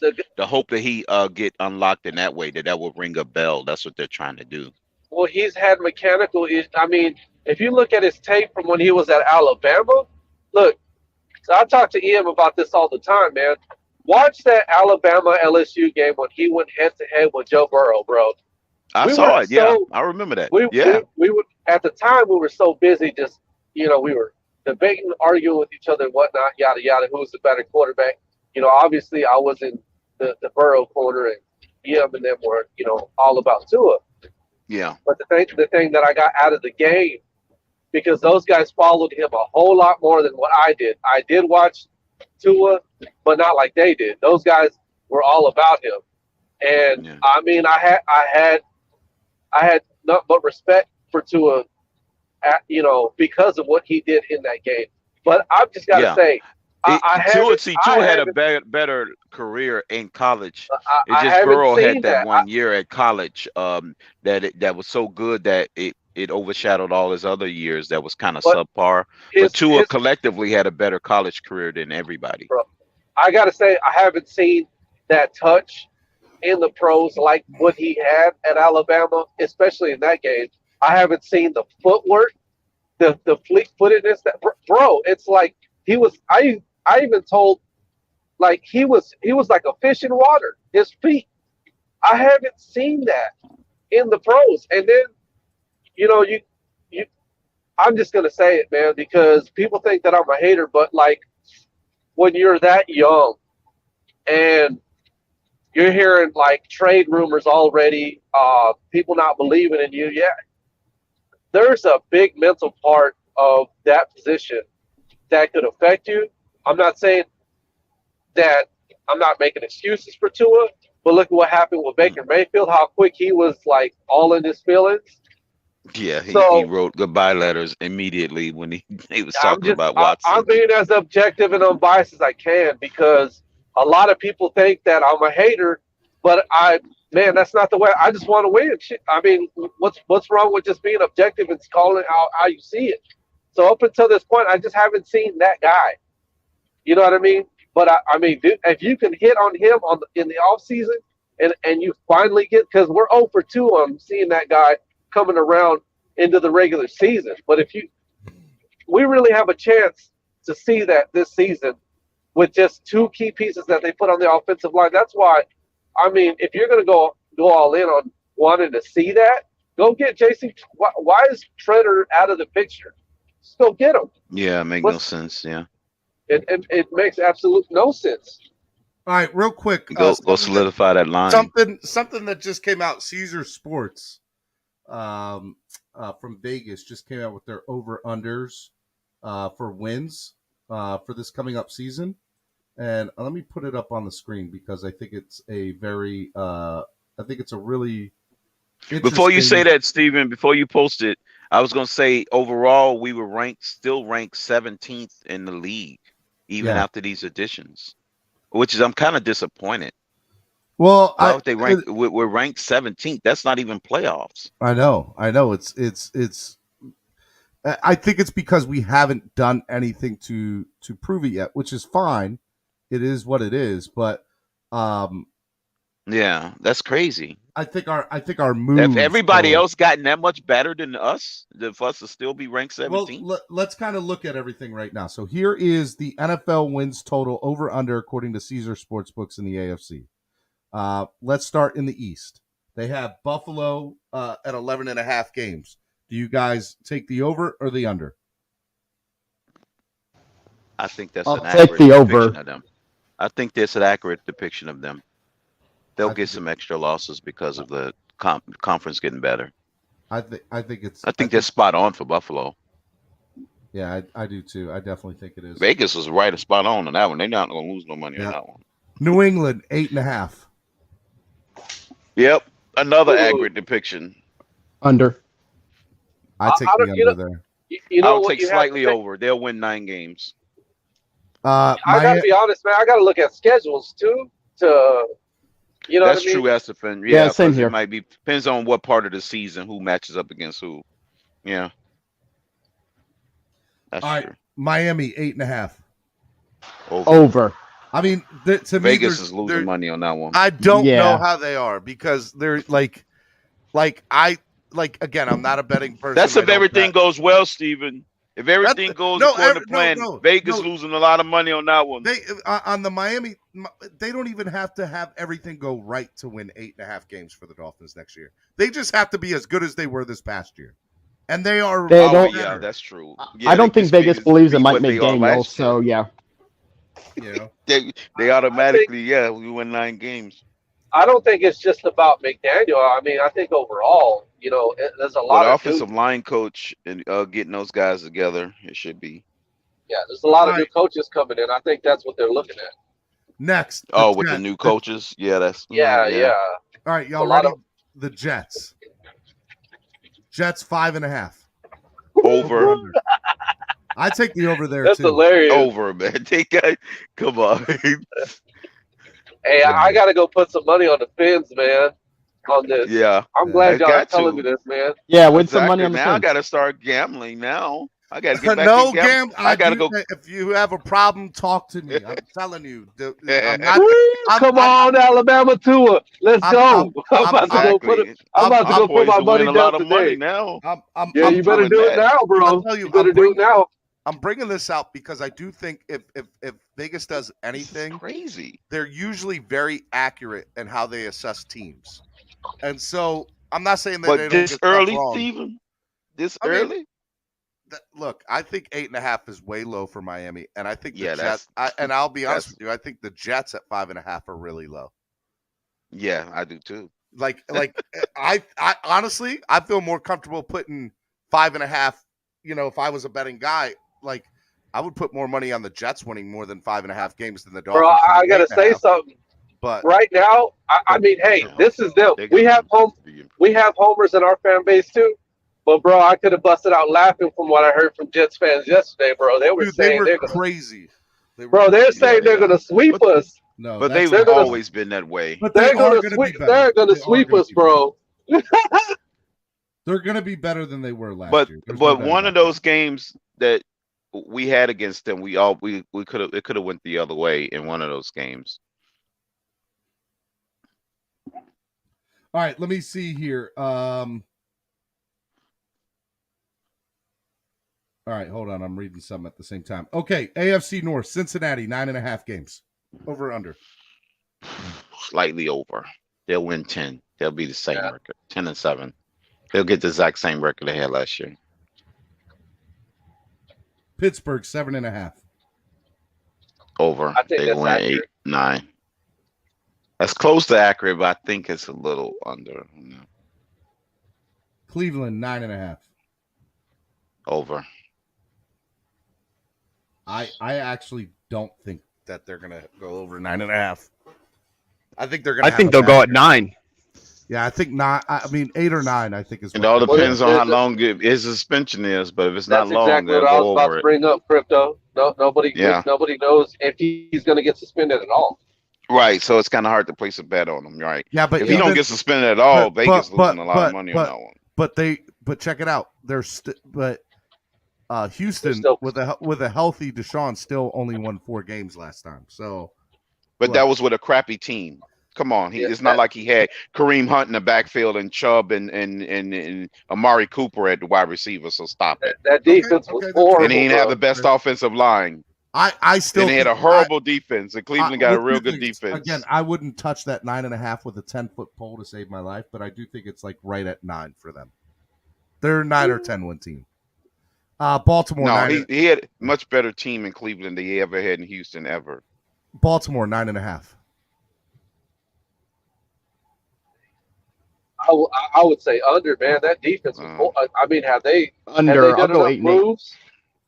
Have they? I don't think they've addressed 9, enough on the defense. I mean, look, I'll say that I don't think they've improved enough at all. You know, so I mean, I think Baltimore's going to be worse than us. You know, I think they're at. They did have Marcus Williams, but that was about it. Yeah, and if they'll be fine. If they lost a bunch of running backs in the middle of last season before they hit a tailspin, so they should be fine. They should be winning 9 to 10 games. I think Deshaun has. He's going to have Lamar's number in that division, just like in college. Yeah. Right, let me see here. That's why I say Cleveland winning that division. Hey, so who do you think's winning that division? Cleveland? Yes. Cincinnati. I think Cincinnati. I think Cincinnati does. Bro, yeah, they still haven't even unwrapped Joseph Osai. I mean, their defense is going to be sick next year, y'all. And their ridiculous. Their offensive line got way better. Yes, yeah, their trenches are going to be ridiculous next year. That's definitely the team to beat in that division, for sure. I don't know. They all equally have gotten better. All right, let's go to the AFC South. You ready? All right, and I'm bringing Cap for Life back into the fold here too. What's up, Cap? Let's go Tennessee Titans, 9.5 games. I think that's the best team. I would say over, right? That's the best team in that division. On paper, they definitely is, but they've been losing divisional games too. Well, I think they're going to be. Look, I say they're an 11 to 12, maybe even 13 win team. So, I mean, over all day for Tennessee. No, they're playing the first place schedule. They're gonna lose at least 6 or 7 games. But they did the year before too.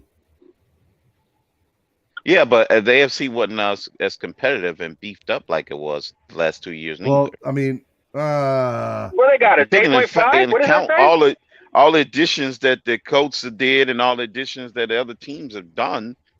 It's not going to be a cakewalk for Tennessee like it's been in the past 2 years. Jacksonville has gotten better, and that's a divisional opponent. What's up, Cap? How are you? No, no. I'm not saying it's going to be easy for Tennessee this year. 8.5 Miami, 8.5 New England. Yeah, we're going through it all. 8.5 Vegas. Get with the program here, Cap. Get with the program. That's crazy, man. 8.5. That's it. 8.5. No, you guys are going with the chalk. You guys bet on Miami. Get some money. Like the people in the NCAA tournament, just chalking up the people that's ranked the number 1 seed and automatically penciling them in. It's not that easy. I'm glad you brought that up. You can't be just doing that. This is not the NCAA tournament. This is the NFL. People change and things dramatic. Every year, it's always at least 4 to 5 new playoff teams every year for the last decade. So why would that change this year? Jacksonville's gotten better. The Colts has gotten better. A lot of teams have gotten better within their division. Tennessee's not going to make the playoffs this year. I don't think Tennessee's going to make the playoffs this year. What? They will barely make it. I'm with you, Alex. I will be with you, Alex, but I would say they will lose a lot more games than they lost last year. That I do know. Yes, I agree. Yes, because everybody in their division has gotten better. And plus, last year they lost to Jacksonville and Houston. You want to know why? That's why it was crappy. Steven, and everybody, you know why I say that also with Tennessee is because Derrick Henry is just coming off an injury. Who knows that he may actually have another injury because his running style is not going to last too much longer. And look at who the quarterback is. Ryan Tannehill. Ryan Tannehill is the quarterback. Stop being a hater. Yeah. Stop being a hater. He beat two his ass last year. Stop being a hater. No, but you sound like one. It's not being a hater. No, it's not being a hater. And I've known this from day one. 35-3. Stop being a hater. 35-3. I think Henry. That is a team win. It's not just Tannehill. Explain to me how Tannehill is a franchise quarterback. Can somebody explain it to me? Listen, man. I think Henry. Man, I'm not gonna get into it with you. I'm not gonna get into it. Well, two things. I'm not going on that road. No, you opened up the door. You opened up the door. You don't want me to open up the door and walk through that door. You really don't. Cap, I got Cap. You really don't. You really don't. Cap. The reason He said walking there's through two the door. things about Tennessee that you need to understand. There's actually three. Number one, the reason that they're as good as they are is their offensive line. It just is absolutely stud, like great, right? And that because even because before last year people were like Derrick Henry, and Derrick Henry great, but they still had a great run game without Derrick Henry last year. So their game is 100% built into 100-yard rushers, making sure they're shoving it down your throat on the run, right? If they put the ball into Tannehill's hands, there were multiple games. There were multiple games last year that they lost because that ball had to go into Tua's hands. And there were multiple Tannehill's games. Tannehill's hands. No, he was right. He was right. He was right the first time. And there were I'm about to get in trouble. Don't get me in trouble now. All right, there were multiple games last year that they won, that Tennessee won, where he had multiple interception games, Tannehill, and threw more interceptions than he did touchdowns, and they still won. So look, it's not like the Buffalo Tannehill. game. Yeah, Tannehill does nothing for that team except game manage it, and he's even not done a great job at that past year. That's what I'm saying. That's what I'm saying. Tannehill is a game manager. He's not a franchise quarterback. He never will be a franchise quarterback. Okay, so given that everybody in their team has gotten in their divisions gotten better, they're not going to be cakewalk. When all hell breaks loose, you can't rely on Tannehill to carry a team on his back. You can't. You relied on him on week 16. The guy relied on him. We agree with that. Where I don't. Indianapolis running game is just as good as theirs. All guys that don't like Tua always go back to that one game against Tennessee. That is ridiculous. Who says I don't like him? Who says I That's don't all like they got. That's all they got. Exactly. That's all they got. Who says I don't like him? Have I ever said I don't like him? All I'm saying no, be careful. Be careful what you say, bro. I'm not saying Tennessee is not going to walk away with that division. You heard it here first. I think the one thing that nobody's mentioning is just the fact that they're consistent every year, and the way that they perform on the field, and a lot of that is because of their coach. They're well coached. Well, so I didn't get a chance to say. Hold on, time out. I didn't get a chance to say my three things. Only reason. So the second thing is Mike Vrabel is a hell of a that should have been the first. He is a hell of a coach. All right, he's really that good. That's the intangible. I think everybody's slowly creeping up to him. And then the third thing is for the most part, the AFC South has overall sucked the entire time. And he's been right, and Vrabel benefited. But now that the AFC South has gotten stronger and made a lot of key additions, it's not going to be that easy for him. Man, we should have been in the South, bro. Remember they put the Colts? The Colts used to be with us, and then they freaking moved the Colts to the South. That should have been us, bro. We're in the South. Yeah, exactly. It should have been the Dolphins that should have been in the South. Yeah. Could you geographically imagine? They're in the South. You're right, Cap. We would have won some division titles if that was the case. I agree. Either here. All right, let's go. Hold on. Let's go back. You're right, Cap. That should have been the move. Hold on. In the South. Hold on. I want to go. They didn't want to kill the rivalry. I want to finish this. Okay. So we did Tennessee 9-5. Indianapolis 9.5. Over under, boys. Over. 9.5. Who else? Wait a minute. Say that again. I can't see it. Indianapolis 9.5. Over under. Under. I think it's under. Exactly. I think it's under. I think it's under by 1 They'll game. win 9 games. No, I So think it'll it's be 9 under. games. Yeah, I under. guess it's Steven, under if it win 9. Yeah, 9, Steven, but they still count that at the half game. One at a time, boys. And make sure you're on mute when you're not talking. Foreman had two games of over 100 yards against Pittsburgh, against Miami, and he had 2 games of 69. He had 2 games of 60 yards rushing and 1 yard of 17 yards on the ground with 9 attempts. So Sharif, I'm getting a lot of okay. bad feedback from your thing, Sharif. Go out and come back in, Sharif. All right. All right. So overall, y'all thought Indianapolis under 9.5. All right, Houston. Yes. 4.5 games over under. I think they're right about 4.5. Anybody else? Houston, what? 4.5? 4.5. Pay attention, y'all. Over. I'm saying over. They'll win 5. Yeah. I think I because take they them right got at all 4. of those I take them picks. right at 4. I'm going to say. I think they're tanking. I think Houston's going to be the worst team in the NFL. Me too, sure. I think they're tanking. Yeah. I think Houston's going to be the worst They team got in the They got NFL this year. They. And see, depends when on we who they talk draft on defense with all those first round picks. I don't know. And when we talk the jury's about still out on tanking, them. and when we talk about tanking, Steven, it's like unabated, right? It's like, oh, he's unabated to the quarterback, throw the flag. Well, this is, of course, when they trade Deshaun Watson, they know they're not going anywhere. Come on, guys. Under 4.5. Yeah, I think they're going to be the worst team in the NFL next year. I think they're. You gonna don't be the think their rookies are going to have an impact this year, Steven? Nah, I don't. I think I agree. I think they're a team that is You gonna talking about tank. long neck Drew Mills? And I mean, they won 4 games with their worst team last year, so I think one more win with these new additions. 1 or 2 more wins. Yeah. They won 4 games with long neck. You can't be perpetual rebuild. Let's not mistake them for the Dolphins. I think the Falcons will be the worst team. But forget the NFC for a second because I want to get to them. Do you think Houston will be the worst team in the AFC next year? Because I do. The worst team in the AFC? No. Yes. Let's see. Well, they should be. Yeah, I think so.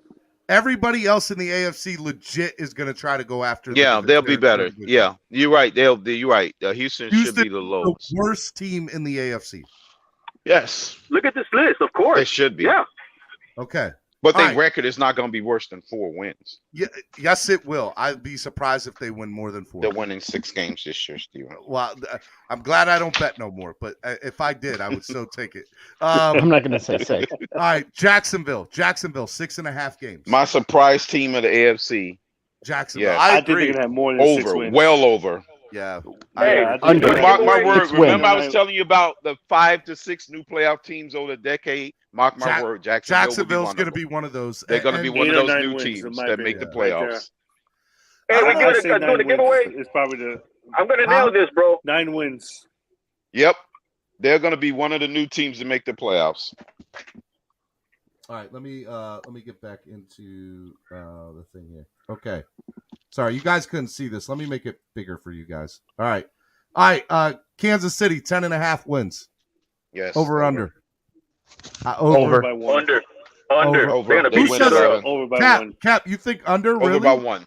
Over Yeah, by they're going to 1. beat each other to death. They're going to clobber each other. Andy Reid is the difference maker.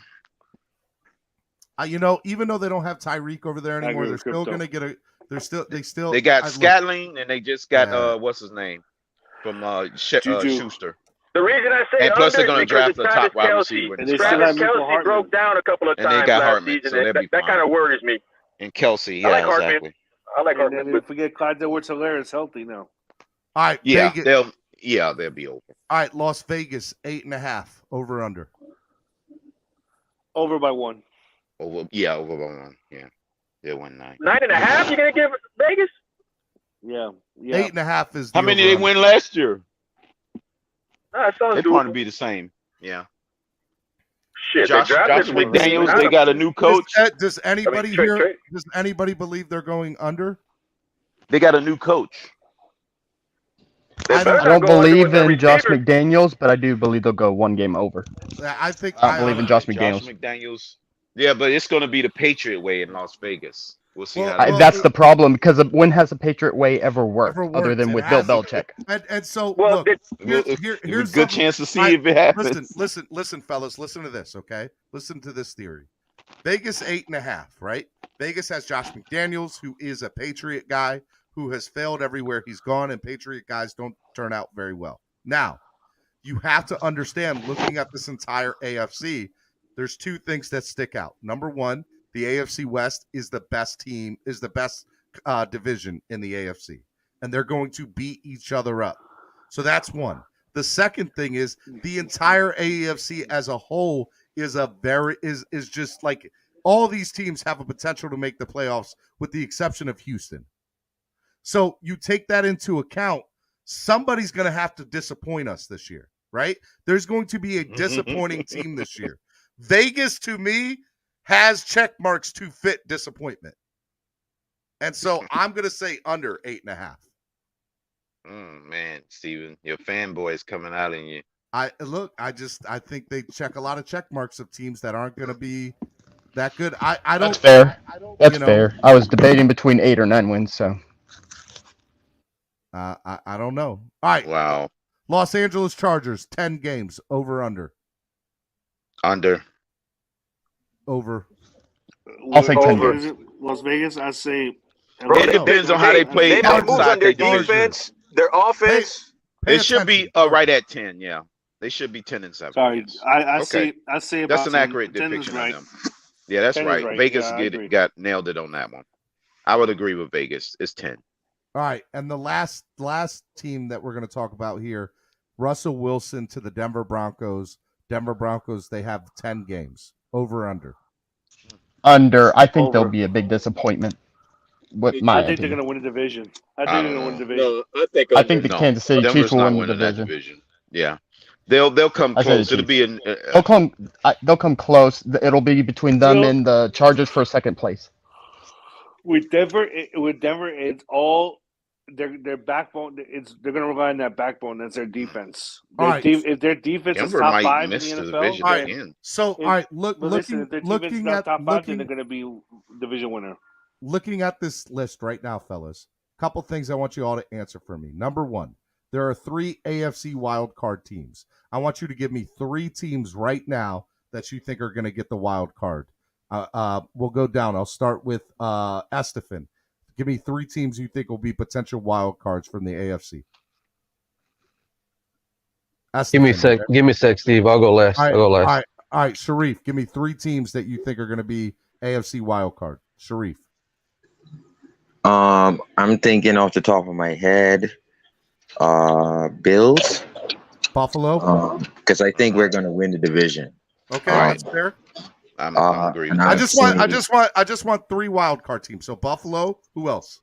Oh boy, I would have to say Cincinnati, because I think that there's other teams in that division that can be better than them, even though they make it. Okay.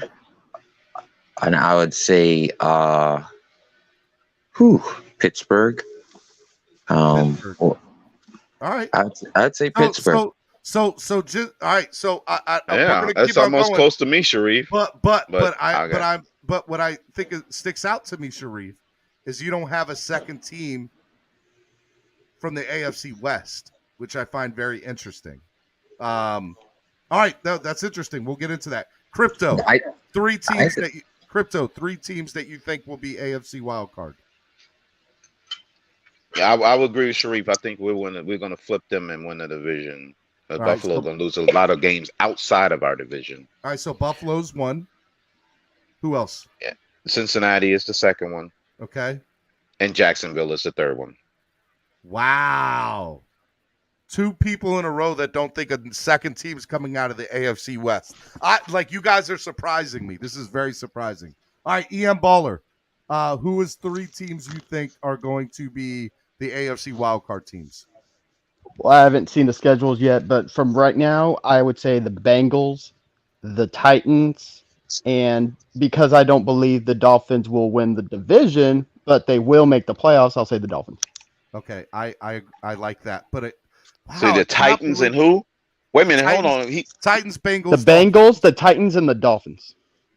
Oh wow, it's a wild card. So who's winning the South? Indy, you think, or Jacksonville? EM, that's a good question. EM Baller. Oh, sorry, I was on mute. Okay, so yeah, it's a good question. So it's the Colts, the Jaguars, the Texans, and who's the last team? Titans. You said the Titans will be the second Yeah, team. yeah. I So think the who's gonna Titans win will win the division. And man, I don't know about the Colts though. I think the Colts are outside looking in right now, to be honest, even with Matt Ryan. So all right, so time out. You just said Tennessee was one of your 3 wild card teams. Now you're saying, which is fine. I get what we're doing here. We're going off top of the head. But now looking at it a second glance, you said, no, I think Tennessee wins the division. So then who you got to insert Who's the a other third wild card? Who's that new wild card team you have? All right. Wild cards not divisional winners. Okay, I get Correct. you. Yeah, so I would say the Bengals. I will say the Dolphins, and I will say the Chargers. There we go. That's a good one. I think. Yeah, I had to make sure that you had, if you had it was somebody like Indy or Jacksonville winning. Yeah. All right. I think Jacksonville will struggle, to be honest. Cap for life. Give me No, your they're 3 done with struggling, buddy. wild card teams, Cap. All right. I think that Buffalo losing Dable is going to be bigger than what people think. So I think the Patriots are going to get the wild card. We're going to win the division. I think Cleveland is going to make the wild card. Baltimore's going to win the division. So I got New England, Baltimore, and the Chargers making the wild card. Okay. And what I got left? What the No, you got 3 wild. No, you said Dolphins, Chargers, and Bengals. No, Patriots, the Patriots, the Ravens, and the Chargers. Patriots, Ravens, and the Chargers. Chargers. Ooh, that's interesting. Patriots. Okay, Wow. Alex, give me your 3 wild card teams. Denver, Seattle, and no, Seattle's not. Wait a minute, where it goes? Hey, no. Hey, my bad. No. The Ravens winning the division. I'm sorry. The Patriots, the Browns, and the Chargers. Sorry. Okay. All right. Well, while y'all are waiting for that, Estefan, did you want to jump in? Yeah, man. I'll give you my 3 AFC wild cards: the Browns, the Bills, and the Chiefs are the wild cards. The Bills and the Chiefs. So, who do you have winning the AFC West? The Raiders. Wow. You got the best tight end, best wide receiver, and I believe in Derek Carr. I think we'll. I'm just going to be a homer. I think we'll win our division. I think Cincinnati's going to take. Y'all keep the receipt on that. That's good. I think Cincinnati and Tennessee are going to win their division. All right, this is. Wait a minute. So you're saying New England is going to make the playoffs and not Buffalo? No. If you're doing divisional winners, I got the Dolphins. I got the. I was just giving an explanation. Wait a minute, Esteban. Wait, Esteban, you said New England. No, I didn't say New England. No. Oh, who's coming out of our division? The West is hard, bro. Us, bro. I know, but we're the only team making the playoffs out of our division. No, I said the Bills. I said the Bills. The wild card teams were the Bills, the Browns, and the Chiefs. The Chiefs are going to have a down year because they got rid of Tyreek. So you think we win the division? Buffalo gets the wild card, and New England's out. And New England's out. Then okay. Yes. Okay. All right. Well, look, this is kind of what I think here. So I'm looking at this, and there's a lot of things that stick out to me. Number one, I go back to my previous statement, and I say that there's a team that's gonna disappoint, and I truly believe 2 teams that stick out to me are going to be Las Vegas and Cleveland. I think those 2 teams will end up being on the outside looking in. Now, with that being said, they're teams that interest me a whole lot. All right. I think the Chargers and Broncos are interesting. I think the Pittsburgh Steelers, are going to be a lot better than people expect with Mitchell Trubisky at quarterback. All right. And then obviously I don't know if we're ready to jump Buffalo yet. So I think, we're there. So the 3 wild card teams that I have is Miami.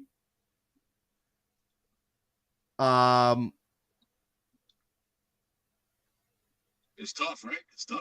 I'm going to go Miami, Chargers, and the very last spot I think is going to be between Denver and Pittsburgh. And if I had to guess, I'm going to say Denver just because their quarterback's better. So, I think it'll be Miami, Denver, Chargers will be the 3 wild card teams. Nobody from the South. Nobody from the South. I think Baltimore's going to have a bad year. I think Cleveland's going to disappoint. I think Pittsburgh's going to be better than people expect, and Cincinnati's going to win that division. And that's the AFC North, by the way. The AFC South. That's chalk. You chalking. You playing NCAA No, I'm not. tournament here. I'm not. You're going to the number 1 seeds. I have Pittsburgh in there. I don't disagree with that. Pittsburgh's supposed to be the worst team in that division next year. That's not Yeah, chalk. but they got a good head coach. They do, but that's not chalk. And then man, with the AFC South, which was the original question, I would say I think Houston's the worst team in the AFC, so they're last. And then I probably put I don't know if Jacksonville's ready to touch Tennessee yet. So it's Tennessee. And then the question is Trevor Lawrence, Matt Ryan, right? That Indy, Jacksonville, it's a toss-up. Defense, yeah. If I'm honest with myself, Indy's good. Indy's good. So I go Tennessee, Good running Indy, game. Jacksonville, Houston. And I think that somebody said earlier a little bit ago that the AFC West is going to beat each other up, and I think there's a lot of truth in that. But you got to remember, Stephen. Is not so. But you got to remember, you're forgetting this simple math trick. They can all go 3-3 against each other in the division, but if they just run roughshod against everybody outside the division, so what difference does it make if they beat up each other? Mathematically, they you're can right, go 500 in their division and just run roughshod over the rest of the league. Mathematically, you're right, records against everybody else.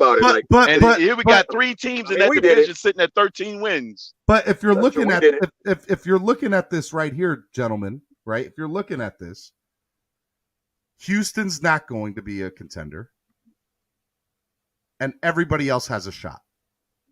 And Jets probably don't. So Houston and New York Jets are the 2 teams out.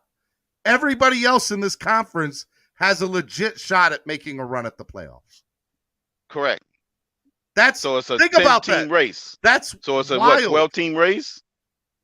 Something like that, 12, 13 team race. Besides Houston and Jacksonville, you can look at this whole chart. Yeah, a 14-team race. And for how many going for 7 slots. Going for 14 7 teams slots. vying for 7 slots. Yeah. Good luck. But looking at that chart, Stephen, Vegas already told you who's going to be the participants. Yep. So all right. Buffalo, so let's look Cincinnati, Tennessee, Kansas City, the Chargers, and Denver. No, they have Buffalo, Cincinnati, Tennessee, and KC. Hold on, I'm going based on their numbers here, Vegas? which are not in order. Hold on. Buffalo 1, Yeah. Kansas City 2, Chargers and Denver 3 and 4. Then you have a lot of 9 and 5 teams here. So and let's you have go. Cincinnati and Tennessee. Cincinnati, 5, 6, 7, and then 8 and 5 teams are us, New England. Oh, and I forgot about Baltimore. They have No, Baltimore you're at 9.5. not looking at it right. The top teams listed, that's 4 right there. Then you got the 2 10-win. But they're the top of their division. They automatically participate. I gotta say something real quick. The top 4 teams right there. Then you got the Chargers and Denver. That's the other 2 wild cards. And then you got Indianapolis that's got the most wins out of everybody remaining. So there's your 7 teams. Indy, the Chargers, Denver, and the top division winners at the top of the list. That right there, Vegas just told you who's going to the playoffs. And so Indy, the Chargers, and Denver are wild card. Are the wild cards based in their eyes? Yes. I don't think everybody KC's going to win their division, y'all. I think the Chargers and the Broncos will beat each other up. Your Miami Dolphins are not making the playoffs, Stephen. How do you That's feel what about I'm saying. I mean, I think how they're do you wrong. feel about that, Stephen? I think they're wrong. But I love it because we're going to prove we them got to wrong. win our division. So let me answer Crypto's question. So number one, let me bring in Bonjo into the panel here. What's up, I Bonjo? bet you if we had Debo, that would jump to a 9.5. Bonjour, Steven. Bonjour. Bonjour. But let me What's up, answer, Bond? What's going on, Bond? Let me answer. Bonjour, mon ami. I think that the Miami Dolphins are light years better than they were at the end of last year. And I agree. At the end of last year, they were the 10th best team in the AFC. Correct, gentlemen? Correct. I agree. Okay. So I think they are at least 2 to 3 teams better based on that alone. So that puts us at 7 or 8. It still puts us right on at the cusp of the playoffs. And, Correct. And the reason that you also have to say that too is the rest of the AFC got better. There now it is. we can all agree to this. There are at least 2 games, if not 3, that we as fans can go back to and say, well, if the Dolphins had done this, they would have won there. If the Dolphins had done this, they would have won there. The goal is, let's put that into perspective and say, let's say they don't make those problems and they end up winning those games, right, Crypto? So now all of a sudden that moves us to how many games did we win last year, gentlemen? 9. So now we win 11. Right. And Yeah, that puts us at the 7-win, 6-win team. And I said our team is 2 games better than it was last year, right? So then that puts us at 13. That's a 4-game swing. 4-game swing, yep. So I'm looking at it as we are the 5th or 6th best team in the AFC. I really believe that. Right. Listen, that's correct. That would mean Steven. Vegas numbers are way off, Steven. But Steven, And Vegas also takes into account our past. We have not made the playoffs except for one time in the last 10 years, and we haven't won a playoff game in over 20. So of course they're only going to put us at 8.5. We have a first-time head coach. We have a quarterback that everybody wants to put a question mark around. I get it. I understand why it's only 8.5. But I promise you on everything, we are a 9 to 10, if not an 11-win team currently as stands. Steven. I'm gonna tell you a little Guys, secret, Steven. guys, real quick. Stephen Ross told me we're winning at least 11 games. But guys, real quick, don't you guys love this? Because you know what's going on right now, Steven? What? There's a whole group of other fan bases saying the same thing. That's true. That we were 1 to 2 games away. We that just we could've- discussed hold that on. about the Skins. Hold on, Crypto, that they were 1 to 2 games away. If they would have just tweaked this and tweaked that, they would have won those games. Because the NFL is a game of inches. Yeah. And Crypto, you took my take that I put in the chat that I think 3 teams are going to make it out of the West. I was about to say that, Vaughn. See, Steven, the thing I was saying that, Bon Joe, because Vegas got it lined up that way. The monkey wrench Vegas and all is this saying for that me, now. and the dilemma is how many games Deshaun Watson's going to play for Cleveland. If he plays the entire season, I would at least make them a wild card team because they have a loaded team. And to go off that, and their division isn't as tough as ours. I'm sorry, as AFC West. Right. But if he's gonna miss games, I think automatically the AFC West is gonna have 3 playoff teams, 2 wild cards, of course. If he misses a lot of games, right? I want to let Bonjo go, but just real quick, Flipside Fishing with the $5 donation said, this time of year, Vegas is usually off. This is the time of year to get the best odds. Place your bets now. Flipside's not wrong. Flipside's not wrong at all. That's a good point. Yeah, it is. But here's the thing. You might want to go place your bet right now. The thing about this whole Watson thing, about him missing games, the reason why I'm worried about that, and I'm giving Cleveland the benefit of the doubt that he's going to actually play more games than expected, is people keep forgetting that the NFL did an investigation already and didn't find anything. Before the whole court thing, they did the NFL already did an investigation, guys. What are you talking about?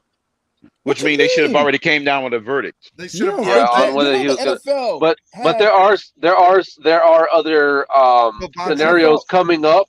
I know, but where NFL people are bringing up more. There's more allegations coming up though with that scenario. So you're talking about what? You're talking about bribery gate? That's what you're talking about, bribery gate? No, we're just talking about the amount of games that Deshaun's going to be suspended if he's going to be suspended. Exactly. The NFL already interviewed these women, and they said the women didn't want to talk. Yep. But and the women felt like they were getting but I don't want to get Bonjo. I don't want to get into Watson that. Yeah, I'm not going to get into that. But Steven, I just want to say something real quick. I find it are coming out of the West. I stand by that. I agree. I agree. You think they're coming out? I don't know if they're coming out, Ronjo, but that's what Vegas got them doing. Bro, just getting Russell Wilson Hold on, alone. gentlemen. Hold on. I thought it was very interesting that when we were doing this, the first couple of people that I asked had nobody in the AFC West coming out of their wild cards. And I just think there's something to think about there. They're like, but I get some of their thought process. Their thought process is, I don't agree with it, by the way, but their thought process is that they're going to beat each other up. Beating each other up is 3-3. Right. That's what I was trying to explain to you. That's what I'm saying. You're gonna have three teams run the table. No, that means you're gonna have three teams run the table. I said I didn't agree with it. I'm just telling you. No, 3-3, meaning that they all split within their division. That's fine. But you're thinking that the other three are gonna run the table. Like there's three teams running the table. It's kind of impossible. Yeah, but why it's not? You also have to say though too. I told you there's going to be some AFC teams that will disappoint you this year. So go take a look at all those AFC teams and say, we can already cross out the Jets and we can already cross out Houston. They're off the board for good. Mm-hmm. But who are these other teams? You got to think there's at least 2, if not 3 or 4 other teams that are. Let me bring up a scenario. See, I find it very hard. See, the Chargers is the team that I'm just like, that is a dark horse like a boat because they're going to be so good on offense, obviously, because they have a good quarterback. But the fact that they brought in J.C. Jackson and went and got Khalil Mack to opposite of Bosa, if they can stay healthy, I don't see how they're not going to make the playoffs. They loaded up on defense. They did. They loaded up on defense. So I could see 3 AFC. See, that's why I brought up Deshaun, whether he's going to play the rest. Because if he misses even just 3 games, I think that's going to put them out of the playoffs. What we're talking about right now, you're saying that everybody's going to be good. That's impossible. Not everybody can be. Somebody has to lose. Well, I wanted to explain the drop off. I think Tyreek Hill not being in KC is going to affect Mahomes.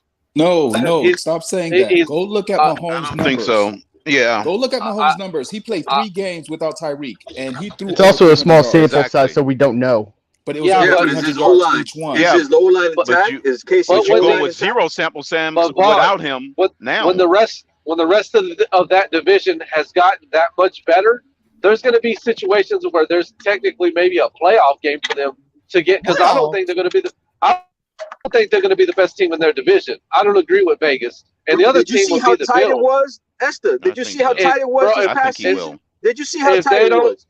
Anybody could have made it. Yeah, but listen.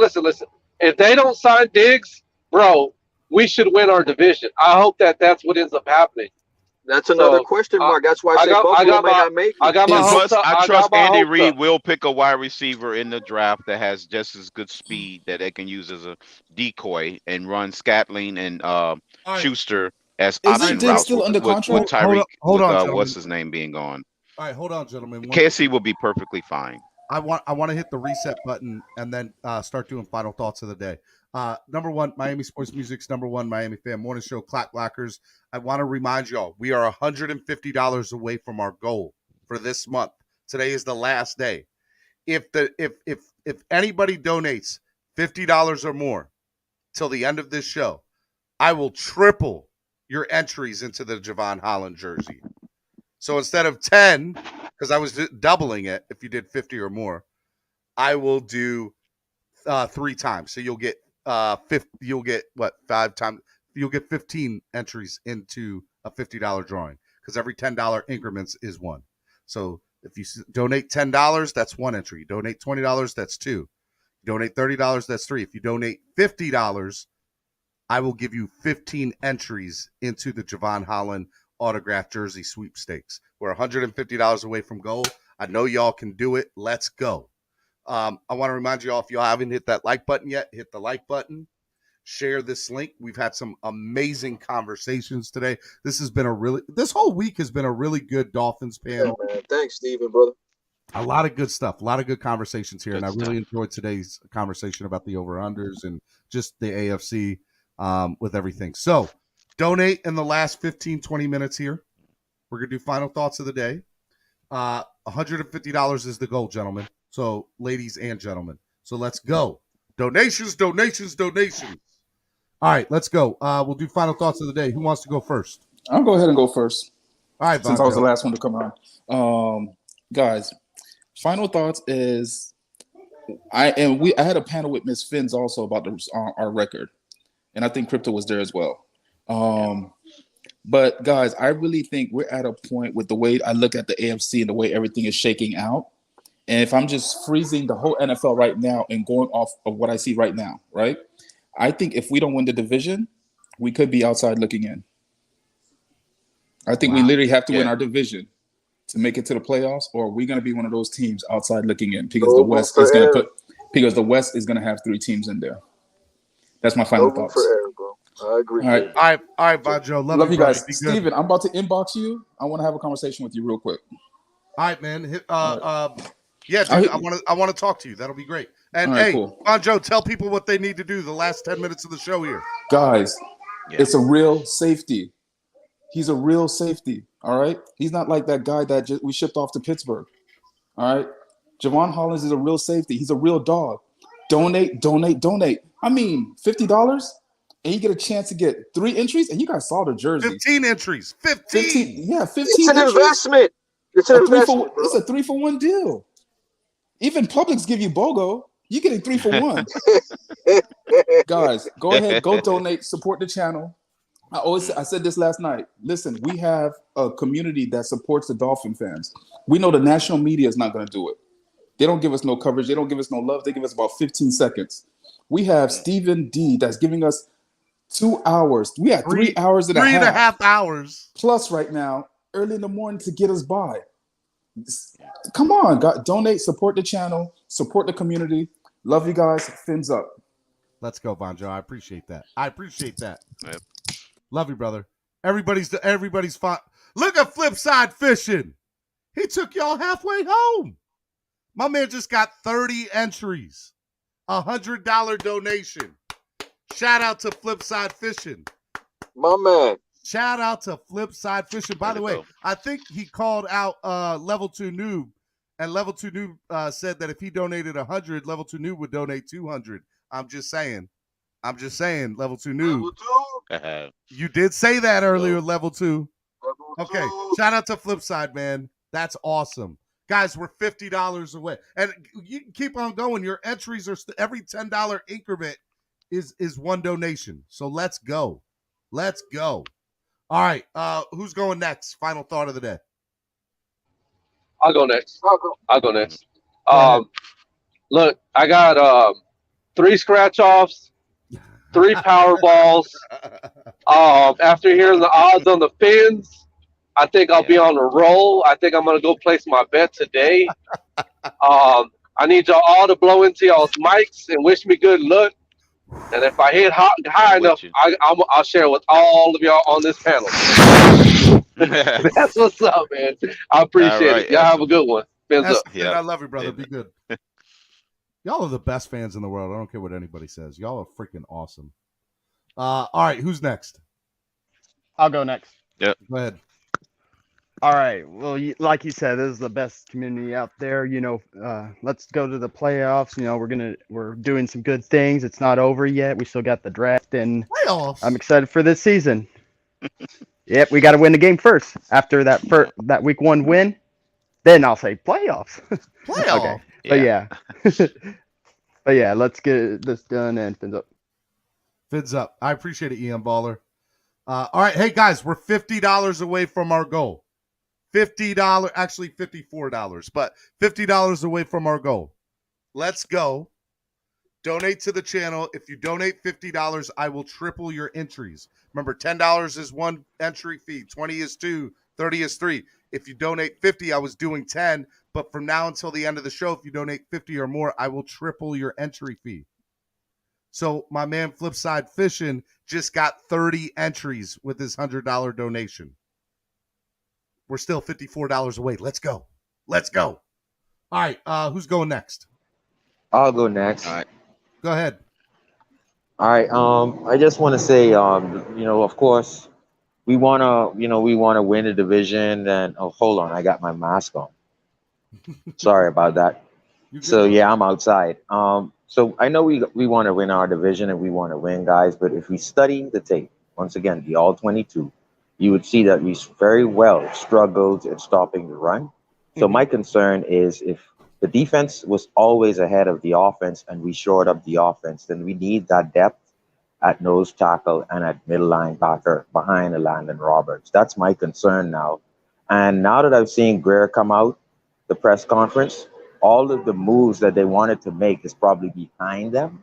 That said, I'm looking at the linebackers undrafted, maybe a Larry Izzo type or Zach Thomas type late rounds, because we got Needham undrafted, we got Preston Williams and others undrafted, and they have success here. So I'm looking for a linebacker in the late rounds, or maybe, like I said, a Quentin McCall or a Noah Ellis, who can be that nose, couple of plays a game just to stop the run. That's my concern right now. Thanks. Sharif, are you at a racetrack? No, I'm actually in the Bahamas, in the capital, enjoying the sun. You're in the Bahamas listening to the morning show? Of course, man. You know what's up. Dude, That's what's up. Dude, Sharif, don't make me cry, Sharif. You're going to make me cry, man. Cobb salad. He probably Man. right now. I'm about 20 minutes He's from the drinking ocean. pina colada out of a coconut. Are you on vacation? No, I'm actually heading to work. You live in the Bahamas? Yeah. I live there. What do you do there, Sharif? I am a holistic health coach. Okay. And I also do like tiling on indoor floors. Okay. So that's kind of what it. And you're a Dolphins fan that lives in the Bahamas. Yep. And guess what? Everybody give a big shout out to Sharif. That's awesome, man. Yeah, man. Wow. And the thing is, right, what makes it amazing is the only way I would go to a Dolphins game, guys, is because the innovation of cryptocurrency. Of course, the Dolphins allow you to spend Litecoin. So that's the only way I'll go to a game, and I'll be going to a game next year because of crypto. Well, Sharif, I'll tell you what. Way to go, Sharif. That's the way of the future, man. Don't worry about the tailgate, man. We got you on the tailgate. I'll give you a free tailgate. Just get into the tailgate, and you'll eat with us at East 32 Dolphins tailgate. We'll take care of the food and drink for you, brother. Thank you, man. That's what's up. Like that's awesome, bro. Shout out to Sharif, man. That's so cool, dude. Man. Shut up, man. Can't wait to see you down here, brother. Awesome, man. Yeah. Awesome. All right, Sharif, be easy, buddy. All right, take care, guys. Sharif, follow me on Twitter. Are you on Twitter? Yeah, I already did. I'm Sharif Kensha. All right. DM me on Twitter today. DM me on Twitter. All right, bro. Be good. All right, guys. Take care. Be good. Take care, All Sharif. right. Hey, real quick, y'all. While we were doing it, Aldo donated $50. Shout out to Aldo. Shout out to Aldo. So just so you know, we're $4 away. If anybody wants to donate that remaining $4, I'll give you an entry with that remaining $4. Dude, that's awesome. Y'all are awesome, man. Y'all are the best freaking fans in the world. I don't care what nobody says. Y'all gonna make me cry. Today, y'all gonna make me cry. I got Bahamas. Lives in the Bahamas and is listening to Clack Blockers. Come on, man. How cool is that, Crypto? That's cool, man. That's cool, man. Like He even said he actually said he used crypto as a way for him to get to games. I like that. Shout out to Litecoin. That's what he said he was using. He was really good, Sharif. Not bad. But he I gotta get on that, man. I really gotta get on. Hey, Crypto, you gotta teach me, man. I gotta get on this thing, man. Oh yeah, and plus I'm gonna be starting my own channel, educational channel to get people onboarded into crypto from the regular fiat world. So yeah, I got you, Cap. I'm definitely gonna be putting a lot of stuff out there. Christian with the $5 donation puts us over the goal for today. All right, I'll tell you what. Yep. Anybody who donates between now and here on out, I don't care if it's $1. I will put you into the drawing. You're at least one entry into the drawing. But I will say if you donate 50 or more, I'll triple your entry fees. So you'll get 15 if you donate $50. And we're gonna do it tomorrow live on the show. So that's what's up. Y'all are awesome, man. Absolutely awesome. All right. Thanks for having me. I'm Crypto, sorry. do you want to go? Do you want to go next, Crypto? No, I'll go real quick. All right, Cap. Okay, Go ahead, Cap. Yeah, man. No, yeah. Shout out to Christian, Aldo, Flip Side, man. That's what it's all about, man. Just helping each other out, man. And the way Steven looks out for us, man, it always comes back in tenfold, man. So yeah, man, this was fun, man. Like, hopefully we can do this later on and throughout the close to the preseason and stuff like that. Throughout the top fours in preseason as well, and top fours in divisional and conference. That was pretty fun, man. I liked it, man. And yeah, man, shout out to everybody out there, man. I think Larry's going live in a little while, so if anybody wants to go, talk some more, I guess Larry's gonna be out there on FinFan panel. And yep, Batman's yeah, man, doing you a guys be Twitter. good, man. Batman's doing a Twitter space. All that. Got a lot of great content coming up. I appreciate it, Yeah, Cap. man. I love it, love man. you, brother. I love you, brother. Appreciate it, Cap. man. Appreciate it, the Cap. crypto, We man. Be definitely, safe. you Stay definitely safe. hook up. I got you on Twitter. I followed you. Yeah, man. Yep. All right. And then there was one, and then there was crypto. Shout out to 1234 Apps for the $1 donation. Apps, I will add you into the drawing, my man. Go ahead, crypto. Final thought of the day. Floor is yours, brother. Yeah, that's cool. Good, nice show, Stephen. Appreciate you having us all on board this morning and giving us some good Dolphin content and chitter chatter. We chop it up. So it's pretty good. It's fun. It was fun, man. It was really good. Everybody was and Vegas. We all get to know who's our real enemy. It's Vegas, the Vegas odds makers. That's who we should be attacking now. Yeah. We just found out that Vegas doesn't like the Dolphins, so we got to turn our proverbial guns towards Vegas because they said we're going to be crappy. I don't care what kind of upgrades you guys made. You got Terran Armstead, you got Tyreek Hill. We're still going to say you're not going to make the playoffs. Let's go. We're still going to. I know what the hell, man. What's still going on in Vegas? But those odds makers telling us who was basically making the playoffs and who's not. Hey, think about it. If you make if you have a problem with gambling, please hit me up. I have not made any bet in over 4.5 years, almost 5. So if you ever have a problem with gambling, please let me know. But if you are somebody who gambles or dabbles in it, I mean, imagine making a bet that the Dolphins are going to win more than 8.5 games. Yep. It hits, and you get a playoff, and you get to a super. Like, come on, it could be the greatest thing. It can go up exponentially. Exactly. Yeah. Maybe it pays because you're just looking at a number. Maybe it pays for your Super Bowl tickets. I don't know. That could be it. I had a coworker that placed a bet on the Celtics that one year that they went to the finals. The odds was like 100 to 1. It was ridiculous odds. She placed a nice little bet. She paid. You got a payout big time at the end because they won the title that year. Really? Yeah. The year the Celtics won the title with Kevin Garnett. That was the year she placed the bet. The odds was against them. I was like, man. That's crazy. Because they was like last to first, they were like at the bottom. It would be the equivalent of me and you picking, if we were Houston fans, picking Houston to win it all. Or even if we wasn't, and that's the kind of odds it was for them to win the whole thing. And she placed that bet and she won big at the end because they won the title. Ep says, I have a problem, but don't want the help. I already bet on the Dolphins to win the Super Bowl 4,000 to 1 odds. Esther. Eps, man. Yeah. That's 4,001 now. I thought it went up to 30 something. I don't know. I just said 4,000. It's plus 4,000 he has here. Oh, okay. Okay. It probably is 4. Yeah. I think we'll be all right. But the division, yeah, you're right. Von Joe had a good point there because if we don't win the division, I think that's where the trouble starts because we're competing with a lot of other teams that's in the second and third slots in their division trying to make it. And they're all sitting at 1 win away or right there in the hunt with 2 weeks to go like we did last season. What was it? 2 weeks ago, Tennessee was the second to the last game. We was in the hunt all the way until 1 week before the final game. So we don't want to be in that situation where we're just barely in the hunt. Buffalo or New England has already clinched it or whatever. We want to be the one that clinch it and have them fight it out. No, that's really the goal because automatic division title gets you an automatic playoff berth. So that's the number one goal. App says basically $20 gets you 900 back. That's not bad. Get you 900. Okay. That's not bad.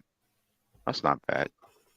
But yeah, I think the division winners, of course, then the other two, and of course my real long shot, not long shot, but my surprise, of course, as you heard it earlier, was me picking Jacksonville to be that brand new team to make the playoffs. as this year's surprise. Like last year, technically Cincinnati was the surprise pick. They went all the way to the Super Bowl. What did they win? Like two or four games the previous year before last year? Yep. So last year, Cincinnati was that team that came out of nowhere and stormed and found their way into a Super Bowl. This year is Jacksonville is that pick for me. Not to go to the Super Bowl, but just to surprise everybody and make the playoffs. That's what I was saying with them. Flipside Fishing asks, how do I go about placing a bet from Florida with Vegas? Somebody get the Flipside Fishing back on that. It's Flipside Fishing. All right, Crypto. I love Vegas, you, brother. oh. Be good, man. Good one, Steven. It'll be on the tomorrow. I forgot the day of the week. Today, Thursday, right? Today's Thursday. Tomorrow is hashtag Spread Kindness Friday. Right. So we'll be on Spread Kindness tomorrow morning. And we can and it also will be April Fools. So I expect a lot of foolishness. Lot of foolishness tomorrow on Twitter. I'm not saying ain't nothing happening tomorrow, just so y'all know. Right. Crypto. Exactly. Stop setting off alarms, Crypto. Stop setting off alarms. I know. That's people messing with my alarm system. All right, Crypto. I love you, brother. Be good, man. All right, man. Have a good one. You too. Miami Sports Music's #1 Miami Fan Morning Show. Did y'all have a good time? I had a great time today. I'm seriously, y'all are the best fans in the world. Y'all killed the donations today. Just so you know, as long as I'm still on, if you donate $50 or more, I'll give you 15 entries into tomorrow's thing. Bovado is the site. You need to set a Coinbase and PayPal.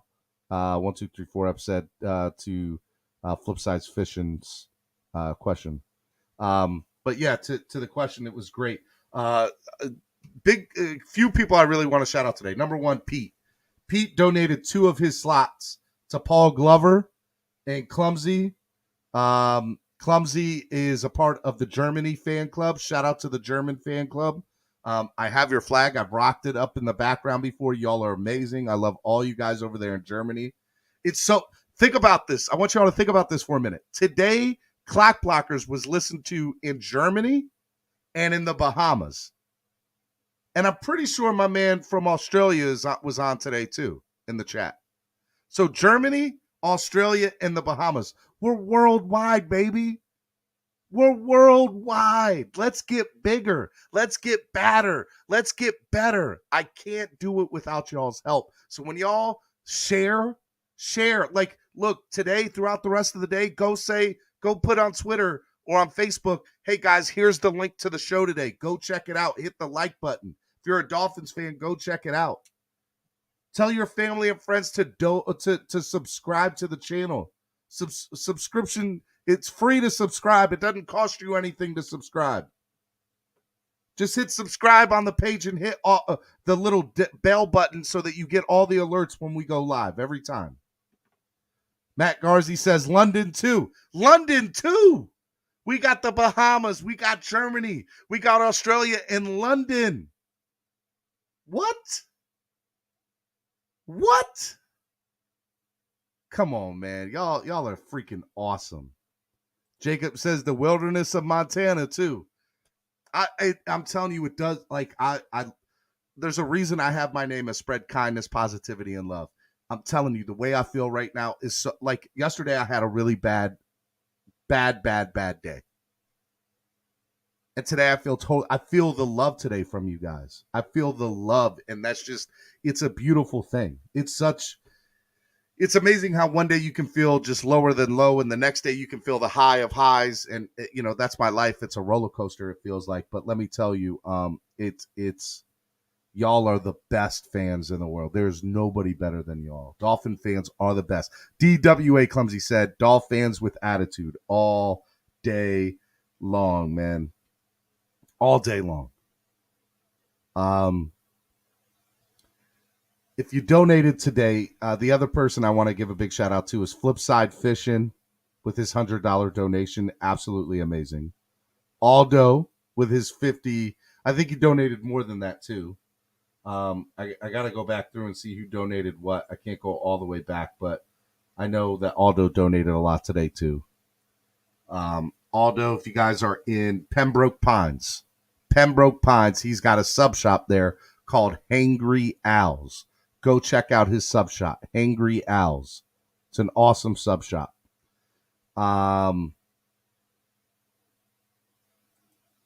If I missed your donation as far as doing it today, I apologize. I'm kind of at a loss for words how great you guys were today with the donations, and how I'm also at a loss of words that you watch from all over the world. You watch me. Out of everything you could watch or listen to, you guys decide to watch this show. I'm telling you, I'm all about positivity and love, and you guys, you all take the cake with it. It is absolutely amazing, and I love each and every one of you all, and I'm so glad to be here. Ep says, no, you missed my 6-month member. Shout out to Eps being a 6-month member. If you want to sign up and become a member too, I want you to become part of the family. So the link I'm about to put into the chat here is the link for you to sign up to the monthly membership that we have here. And yeah, do that. Christian today says, show today was a W today. No doubt. Lorenzo says, that's why you take it one day at a time. 100%. That's why you take it one day at a time. Sometimes it's tough to hear that, when you're going through a bad day. I deal with depression and anxiety just like everybody, just like a lot of people, not everybody else, but a lot of people do. And, today is a good day. And y'all are the best. Y'all are the best. And I love y'all. So tomorrow, Spread Kindness Friday. It's April Fool's. I'm not going to listen to nothing y'all say because as far as I'm concerned, everything's a joke tomorrow. Twitter, I don't even know if I want to watch Twitter tomorrow because everybody's going to be like, oh, the trade happened, the biggest trade in the world. So if it does happen, I'd be very surprised if it happened on April Fool's. But don't get sucked in tomorrow. There'll be a lot of stuff, and don't get mad at people for doing it. It's part of April Fool's. Make sure you wear your green tomorrow. I'll be wearing my green. Yeah. Share, hit the like button, donate. Any last donations, matter of fact, I'm going to play my song and we'll see. Again, even if you donate $1, if all 72 of y'all who are still watching donated $1 right now, let's go. Donate. If you donate between now and the rest of the show, I will add whatever you donate in increments of $1. I will add as a entry fee. So if you donate $1, you'll get a one entry fee. You donate $2, I'll give you $2. You donate $3, I'll give you $3. Here we go. Let's go. Let's go. Release him at the day after. Too funny. Too funny, clumsy. All right, let me bring this in for y'all. The way y'all have it. Video file. This is for y'all. I love y'all. Miami Sports Music's #1 Miami Fan Morning Show. Donate, share, like. Finish it off. Do you remember when we fell in love? I remember, don't worry. Do you remember? I remember how it all began. How could I ever forget? It's the first time. Do you remember? I can feel it. I can feel it. I can feel it coming in the air.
But emotions out, I couldn't feel. How could I ever forget? It's the first time. Do you remember? I can feel it. Oh, I can feel it.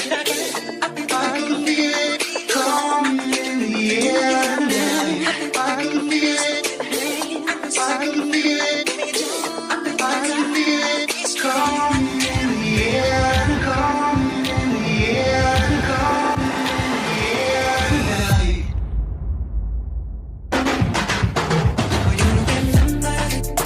Oh no.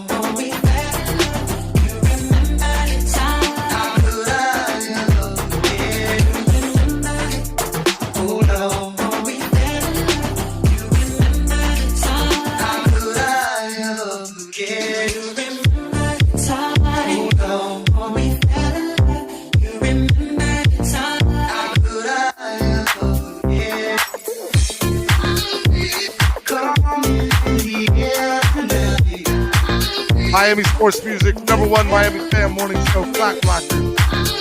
Just want to say I love y'all. Y'all the best fans in the world. And we'll see you tomorrow on Spread Kindness Friday. Right here on the Miami Sports Music Podcast Network. Clock Blockers, let's go. We'll see y'all tomorrow. Peace.